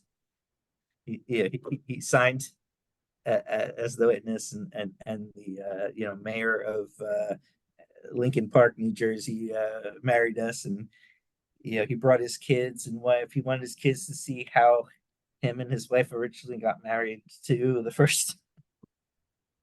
I still have the check he gave me, as a wedding gift, just because, it's like I'm not even gonna deposit this. I'm just gonna hold on to this Was check. it drawn on the Christ the Conqueror bank account? No, I think it was Pro-Ed Okay. I have a Christ the Conqueror check. first check. Nice. See, it was either Pro-Ed or it might have been a personal one. Definitely a Gerald Piaffa check. Nice. Yeah. So, we were close for years, and I think they ended up one of their very first shows back. Well, I mean, do I backpedal? Let's see. So, you know, I guess, yeah, Cell B at first it's kind of the forerunner for this Glenn position, that as much as Doyle really wanted Glenn to be in there, he wasn't having it at that point. Mhm. There's no reason he would do it. So Sal B really was who we thought was going to be the guy. Mike Evangelist, who becomes Michael Graves. Yeah, he had auditioned. They were on the fence about the kid. He had been in a band with my friend Lenny Love, who comes up again, in a band called the Mopes. Mhm. They would play Connections. And so, post Mopes, he ended up auditioning for Misfits, who he had no idea who the fuck they were. And he auditioned for Electric Frankenstein. He was no Steve Miller. So it didn't really work that out for us. He could sing okay, but you know what I mean. We ended up, I think, playing a couple of Misfit songs for fun at that audition, and he was better at that than he didn't really have the lungs for what we were doing. So they had him back, and you were at that first unannounced surprise "The Misfits Are Back" show. Yep. Um, Chance. Yeah. yeah. So I had put them in touch. Like I said, I put them in touch with this person and that person. So I had originally put them in touch with, well, my intention was to put them in touch with Pete Steele from Typo Negative, because he's he's the total package. He's got the voice. He's huge. He could tie you in a pretzel. Um, he's everything they could need, but he didn't really have any interest in it. But is it Kenny? Yeah. Um, Kenny was a huge Kenny Hickey was a huge Misfits fan, and Pete was pushing for maybe Kenny to sing for them.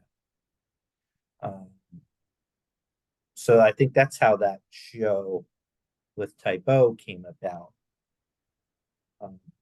Because like Jerry would have me like, so what kind of bands like now do you listen to? Like they're so out of touch, living in the woods, that I'd be like, well, this is what this guy's doing. I gave him like Rollins's, like, I think Lifetime might have been the thing that was out then. I don't think he had done much after that. You know what I mean? I think it's around that time period. And so I think I gave him some Typo, carnivore, and it's trying to think of like either people they knew or people that might be good for singing for them, you know, or like this is what the kids are listening to these days, boys. I remember Doyle one time was like 95. Whatever happened to the Beastie Boys? You know, because they played together in the early 80s. Right. Like, you haven't heard? They're like the biggest fucking thing right now. Right. 95 Beastie Boys? Well, you know, I mean, I don't want to slag people, but I'm going to slag people. I don't know. You know, they were so Vernon is like that's the sticks, you know. They're you know, their dad had horses and a farm i- in addition to the machine shop. They were really living in a different universe. Yeah, just a little bit. Yeah.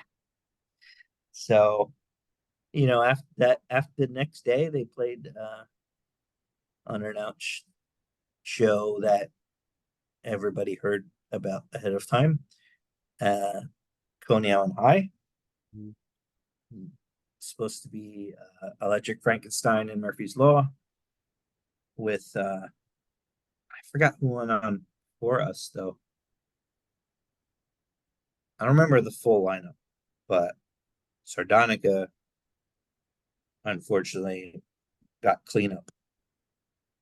And they were going to go on at the end. So Murphy's Law plays great. Um, it's packed. People, you can just feel the tension in the air. Everybody's expecting something. Then Cherry and Doyle appear there, and we're plugged in, tuned up, about to play. Doyle says he's nervous. He's not feeling it. You know, so whatever. He's got some anxiety going on. He's like, if I don't play right now, I'm leaving.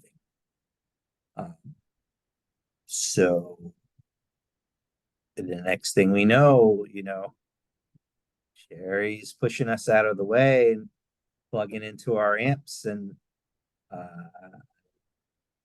they just start playing.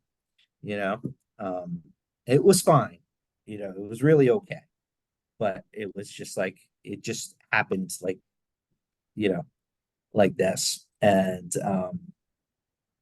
the place erupted. Um, Now that night, it was Sardonic playing, Sal B's there. He did a good portion of that set, and it was great. Mike did a few songs too. Um, they were all right. You know, I'm not trying to slag them, but you know, I just think that Selby had the lungs for it. You know, uh, just the presence. You could have thrown some Mad Max armor on Sal B. He's ready to go. He's you know, um, so but you play after that. You know, Right. so half the club left. You know, uh, we played our set. That was fine. We were just happy, like fuck. We at least we experienced this happening. And then Salby had to go on after us and play to us. Literally, just Electric Frankenstein watching Sardonica. It was just too bad because they were great. You know. Oh yeah. So Oh yeah. yeah, yeah. No, I mean that night too. There was just that it was they killed it. It's just too bad that people didn't stick around to see it. Yeah. Yeah. They just watched the Misfits get back together. You know, it's amazing. A lot of people cite that Coney Island High show. Mhm. Well, actually, I think they did Roseland too. They made an appearance at Roseland that night. Yeah, yeah. So, a lot of people cite that whole evening, Roseland, Coney Mhm. Island High's Return of the Misfits. Yeah. Nope. It was the night before at the Chance. Because I Yep. rode up with those guys in the van. Yep. And Doyle's wife at the time, Mm. she video recorded it because I was standing next to her. And Yeah. that tape, to the very best of my knowledge, has never been released, bootlegged anywhere. But I know for a fact that was recorded on video. That was Yeah. the official, real first Misfits show. Yeah. So, I think she might have recorded that next night too. so staying on the goth tip, Yeah. I'd say, we'll fast forward a little bit because you've had this ongoing studio project called Mm. Dead, Yeah. which at one point in time reunited you with Rick Agnew. Yep. So I definitely wanted to mention that because that was Yeah. actually some stuff was recorded with Rick, right? Yeah. So we recorded Dead by Dawn, which was originally an Electric Frankenstein song that I had written, uh, but I figured it was a good fit. Uh, so sent that to him and Tina Winter from Voodoo Church, Mhm. another band that I had been enamored with, and Don't Meet Your Idols story. We so we they learned the song. We flew out to California um, to record with a few different people, but we I think it was Rick's girlfriend's house, maybe. I don't remember whose house it was, but I'm pretty sure it was his girlfriend's house or just a close friend. Um, his Rick's lady friend's house, and she let us record in the living room. Um, we had our basic tracks done, so it was a matter of Rick laying down some guitars and Tina doing vocals. Um, so in typical Rick fashion, I feel like he might not have really listened to the song too much before he showed up that day, but that was fine. We listened to it, and he said, "Okay, I'm ready." Um, and he was it was more than I could ever have imagined to get from my favorite guitar player that day. He was so on it and focused in that moment, and it was like, okay, I'm gonna do this, roll it back. I'm gonna do this other part. Layers of guitars started happening, and then it was like Tina did her vocals, and then Rick's like, I have an idea for a backing track. And you're figuring we're in this living room and they've got headphones and we're just kind of sitting around. We can't really hear what's going on sometimes. So we just hear Rick going, and we're like, it'll be all right. We don't have, we'll just bury it or we won't use it. Uh, so we played it back, put it in the track. It's spot on. I could never even imagine not having it there. Hmm. But at the time, just hearing him in a microphone and no music, we were like, well, okay. Um, but he he was right on. And yeah, we got a really great recording. And we on that trip we recorded with Greg Hetson and Tony Reflex, Brandenburg, Montoya, Adolescent, for a track called Annihilation Street. The great thing about that was, so I hadn't really met Greg before playing the CBGB's closing shows. And for whatever reason, we got to play two of them. And we got to play with all the California bands. They didn't lump us in with any of the New York bands, which was fine by us, because for us, that was our, as much as we didn't sound like them, that was where our minds were, though. So we played with Adolescents, Circle Jerks, 45 Grave, Channel 3, DI, but that's where I met. Tony introduced me to Greg, and Greg was like, "Oh, sure, I would play on the track, but blah, give me a call when you do it." I called him from California. Not even I'm gonna be here, in next month or whatever. We were so, I don't know how we just did things as zero preparation, just went and did things. Because I think we just didn't know better.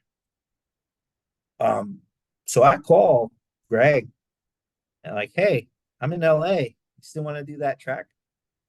Hey man, I just got off the plane coming back from a Bad Religion tour. I'm just waiting for my luggage. My dad's at my house.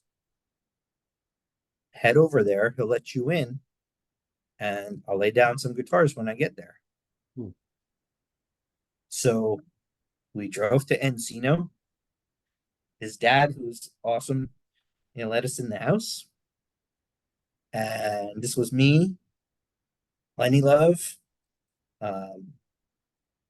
Craig Richardson, aka C.A. Ritchie from Rosemary's Babies, and Kevin Lacatina, our favorite studio engineer. Yes.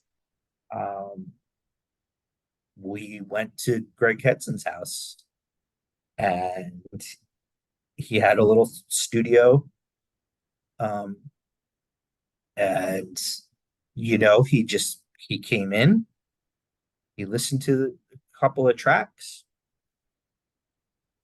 and then just laid down some leads, and we were out of there in probably like 30 minutes, an hour maybe. He played on two songs. The other song that he played on, we haven't mixed yet, but Annihilation Street, it's been on a couple of comps, and it's on our Bandcamp. So there is a When I Was Dead Bandcamp. So also on that trip, it's a great week. We were originally supposed to do a song with Shane West, aka Shane Wreck, who he's an actor who was on ER, but he also played Darby Crash in the Germs movie, What We Do Is Secret. Yeah, I mean, he had agreed to do a song and Pat Smear. And when we got out there, it was kind of busy, but maybe on Thursday I can do it, this and that. It kept pushing. So we decided to go to the Universal Studios tour, me, Lenny, and Craig, because we know that ER is part of this tour. And we tell the tour guide that we are good friends with Shane West, And maybe if you tell him that we're here, he'll come out and talk, greet the people on the tour, like many celebrities that happen to be walking by are doing. So he's like, "Oh, that's great. Let me go see if I can get him." And he goes in and he comes back and he's like, yeah, he's busy right now. I don't think he appreciated us showing up on the tour. But we were like, fuck, this guy said he was gonna do it. We're gonna hold him to it. Yeah. Um, and then Pat Smear kept blowing us off too.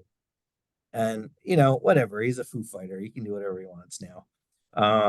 But you know, I think part of the California thing is say yes to everything, but don't expect anybody to ever like make good on what they're asking. Oh, I've never once experienced that phenomenon. No. Yep. So we're like, fuck. We recorded the damned love song because that's what Shane said he wanted to sing. Um, and Steve Miller from Electric Frankenstein plays lead on there. And we're at George Harris from ADC's The Ads and Bone Crusher. We're at his house. He had a little studio. Um, and he's like, "Hey, my friend Gabby is gonna stop by, and maybe you might want him to do it." And I'm like, "Okay, And so Gabby ends up being uh, Gabby Gaborn or whatever from Cadillac Tramps and my favorite freaking band, Manic Hispanic. So I have a fanboy moment of like, oh shit, it's that Gabby. So we were like, okay, boys, we're gonna go in a different direction with this. We're gonna Manic Hispanic this shit out, and so we're gonna let this guy just do what's good, what he does best. And so he nailed it. He didn't need he knew the song by heart. He totally gave us what we were looking for in manic, given the good old Manic Hispanic treatment, and so funny. Uh, Yeah, I mean, are there any plans to release this stuff, finish this stuff? yeah. I have a few more songs gonna finish. I think we're going to use Craig's guitar to do any tracks that he needed to finish, um, just out of tribute to him, And so I spoke to Erie Vaughn. He would like to at least do a track, to put, for in Craig's honor to get this done. I spoke to a few other people.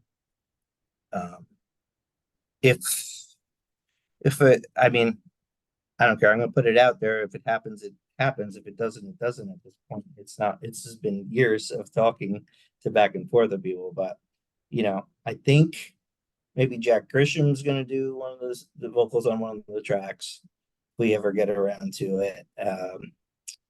And there is a track that has been talked about for a long time with Annabelle from Bow Wow Wow and Captain Sensible together. I don't know.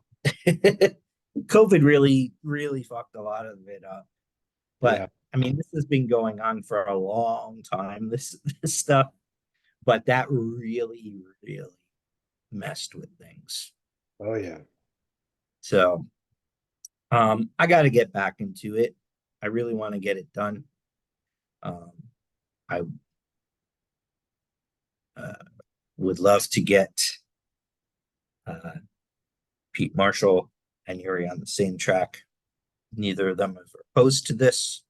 It would be uh, legendary to have them both on a track.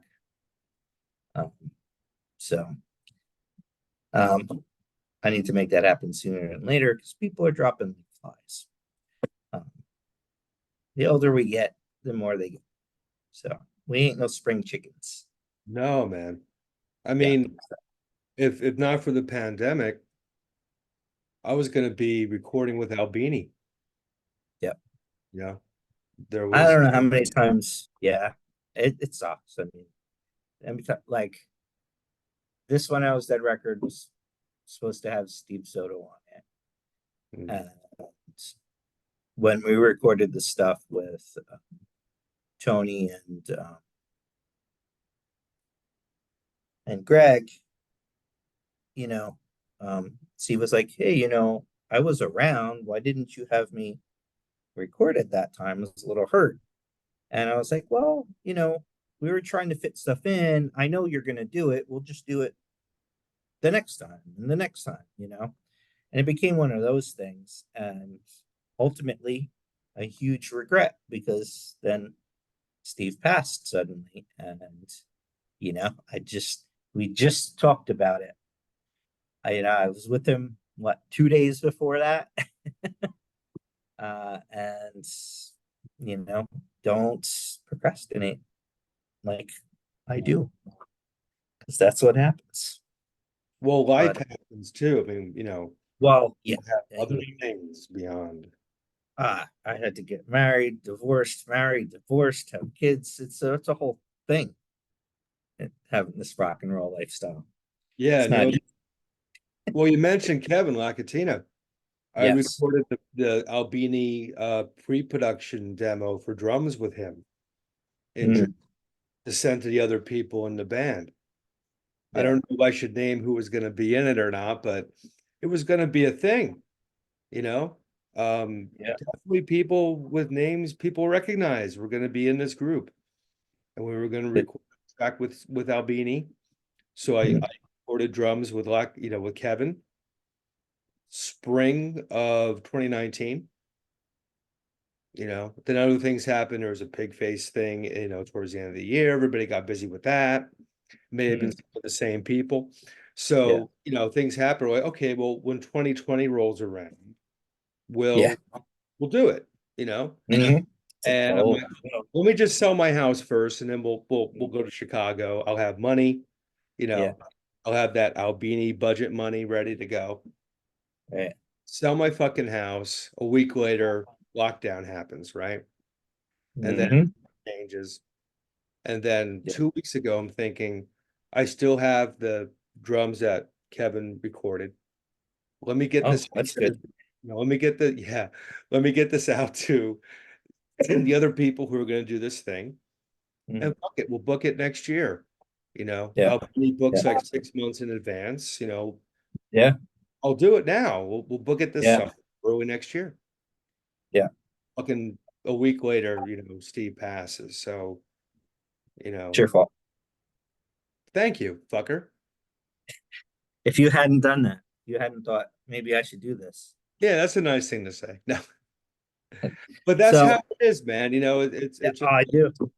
That's so I recorded, in both just the connections to both. Like, so I recorded a bunch of songs with Howie Pyro, Roy Moringa. Is that how you say his Yorga, last name? Yorga. Morga, yeah. Um, fantastic. Um, me and Sal, Steve Miller, um, called Maggot SS. Maggot SS. Um, we finished one song, like all the way mixed this and that. But we had the basic tracks for a lot more than that. Those unfortunately got lost to hard drives dying or this or that, but they disappeared and they no longer exist in the analog universe anymore. Uh, so unfortunate. No more Maggot SS songs will, but the worst part, it's going, I mean, circling back to we, prior to Howie Sick, been talking about, oh, well, we don't have those tracks, but maybe we should go and record, get together and record some new ones. It'd be nice to see Roy. Roy's on board. He's like, yeah, let's do this fucking Maggot SS. And we dragged our feet, and now it's another chalk up, like, well, we could have done this, but and then even Albini, I don't know how many times Electric Frankenstein talked about, like, maybe we should just go record a couple of songs with Albini. Right. Or or like, oh, we're going to go record this record. We are on a record label that was in Chicago, so we did 3 albums for them. And, multiple times it was like, should we record this in New Jersey or should we see if we can record this in Chicago with Albini? We should have recorded in Chicago. Right. Just to be able to say we recorded with Albini. But it would have been a different record, that's for sure. Oh yeah. I would have loved to have seen what would have happened from that. And it wasn't like he was inaccessible. No, not at all. Yeah. It was very like, call the studio, book the time. Yep. What it costs per hour. We need X amount of months in advance, and you need lodging, it costs this much. If you need this, it'll be this much. Whatever, just call. We'll do it. Yeah. It wasn't like we you had go to an intermediary or something. You just call Yeah. them, and we had a freaking recording budget. It's not like, we're on some rinky dink label or we're putting it out ourselves. So, we spent the same amount of money with not as good of a result doing it in New Jersey. So it is what it is. Yeah. So in other words, what you're saying is we're going to work together again. We are. Yep. We are. I've already brought that up to the other Frankensteins, Mhm. and everybody's on board with my idea that I was speaking to you about, Nice. including our drummer, who will be playing also. Yes. So yes, viewer. There may be a EF Gausten collaboration for the first time in 26 years. yes. So we'll leave it at that for now, but yeah.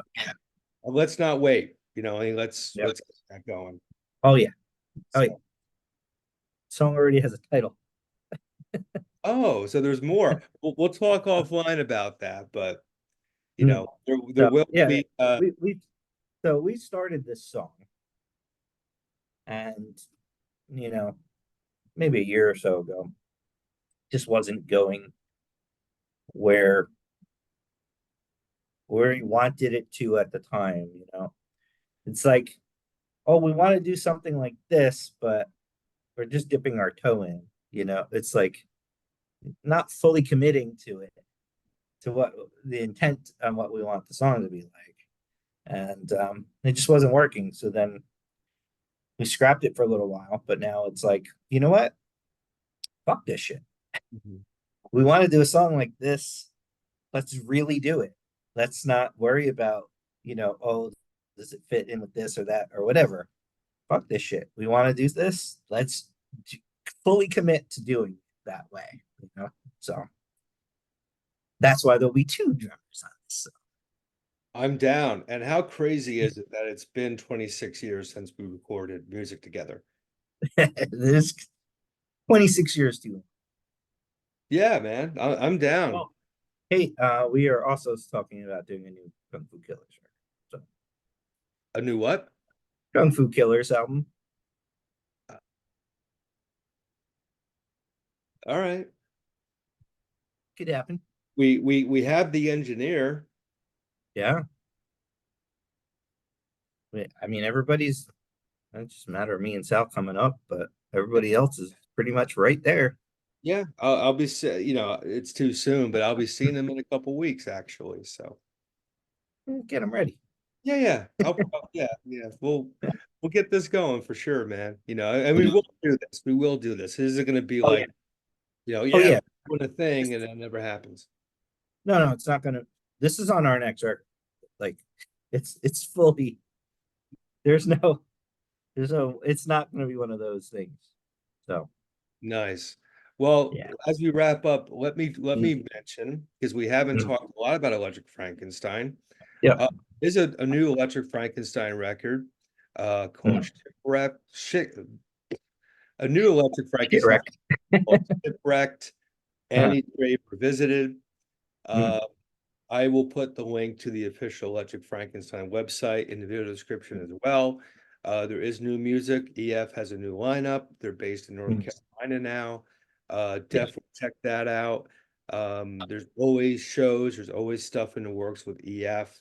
So Yeah. I don't know when this is going to make it out into the world, but we are playing punk rock bowling May 24th, Friday, the 24th of May. If this makes it out there before then, if not, you fucking missed it. no, it will. Um, It'll be up. okay. Okay.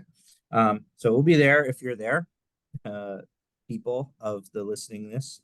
Um, and then I'm going back out to Vegas in July. Last weekend in July, I'll be the tour guide at the Punk Rock Museum.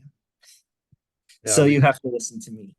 AOD is from New Jersey, not Colorado. Okay. Yes, yes, I know this. Yeah, I'll screw up a different. I'll screw up a non-Jersey band. How's that? right. Apparently, there was a tour guide at the museum who shall remain nameless. Hmm. When our Jersey friends in Morning Noise were visiting, which is like the wrong group of people to say this in front of, but For apparently sure. said tour guide said that AOD was from Colorado, Hmm. which is a slight mistake. Yes. And again, you don't It's want to say that in front of Tommy Gaprowski from Morning Noise. right.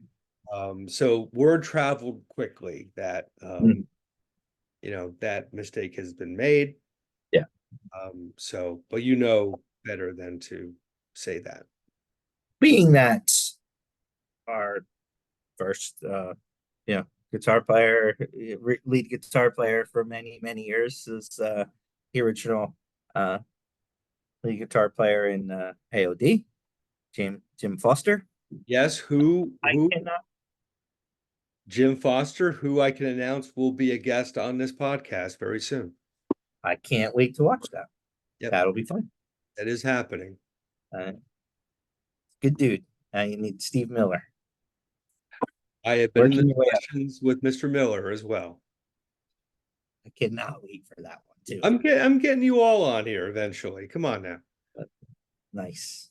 Getting you all. Now, if you can just put together a show where everybody who's still alive that's ever been in an Electric Frankenstein all plays on one show, it will be phenomenal. That would be amazing. Somebody out there needs to make this happen. You're not necessarily a concert promoter to be able to do that, but maybe the right person listens. Logistically, it'd be tough because it's bi-coastal. Oh yeah. So we'll do it at Riot Fest in Chicago. Yeah, nice middle ground. That would be Yeah, cool. I it mean, would be. you want like everybody? Like, I mean, I would take everybody. Whether they would do it or not is another story, but I would absolutely have our very first singer, Frank, Renee Valentine, you name it. We actually, our first drummer was the drummer in Doomtree with Steve Zing from Morning Noise. right. So much intertwined Jerseyness. Oh yeah. Yeah. Well, it's bound to happen. Yeah, You're around long enough, you end up either knowing everybody or playing in a band with everybody. Sometimes both. yeah, for sure. Cool. Well, I wish you guys the best as always. I love Electric Thank Frankenstein you. and Sal. We love you. We have talked the ever-loving shit out of all this stuff, my friend. Yep. I think this may be the longest interview I've done for this podcast. So Oh, sorry. I like to ramble. I'm not saying it as a negative. I mean, that's why I No, want to but have I'm you saying, on, yeah. because there's a lot of history with you in addition to Electric Frankenstein, and it's important stuff too, because as you've said, quite a few of these characters, you know, have passed away. Mhm. That 80s, late 80s, early 90s era, that was my entry point as well. So it's Yeah. not to connect with somebody from that era, which I'm trying to do more of on this channel, find people from those days to kind of, Yeah. because I think that era in a lot of ways, yeah, that it was post-punk explosion, pre-internet. Mhm. So I think a Right. lot of that stuff isn't as well documented as it could be. Yeah. So in a lot of ways, this podcast series has been an attempt to rectify that and remedy Mhm. that, and Yeah. bring out some people who can remember some things. Um, Yeah. I mean, that show we're doing at Punk Rock Bowlings, that's with the Humpers. I mean, that has not happened since the 90s. That Electric Frankenstein and the Humpers have played. That would have been at the Continental. Yeah. yeah, So this is going way. This would be when Scotty was still singing for us. So it's going back to probably 96, 97 at the latest. yeah. And 2024, some people did make it. You know what I mean? Some people Yeah. are still doing it. So, Yeah. definitely, if you're Well, watching. we're like KMFDM doing it again. That's Sorry. right. We don't name yourselves in every song you do. I So I'm very much inspired to do this because I love KMFDM so much that I'm trying to work ways to do that. It just doesn't work with Electric Frankenstein. yeah, yeah, I love KMFDM too. I just did an interview with Lucia, or Great. Lucia, um, Yeah. Miss Cifarelli, we'll call her, Mhm. uh, Yes. just recently. So, and I played with that Ash too, Yeah. big face, and it's interesting to perform next to him. Yeah. And That's a backstage, whole it's different interesting too, thing. but I'll leave that for Yeah. another time. All Um, right. I can ramble, so I will stop.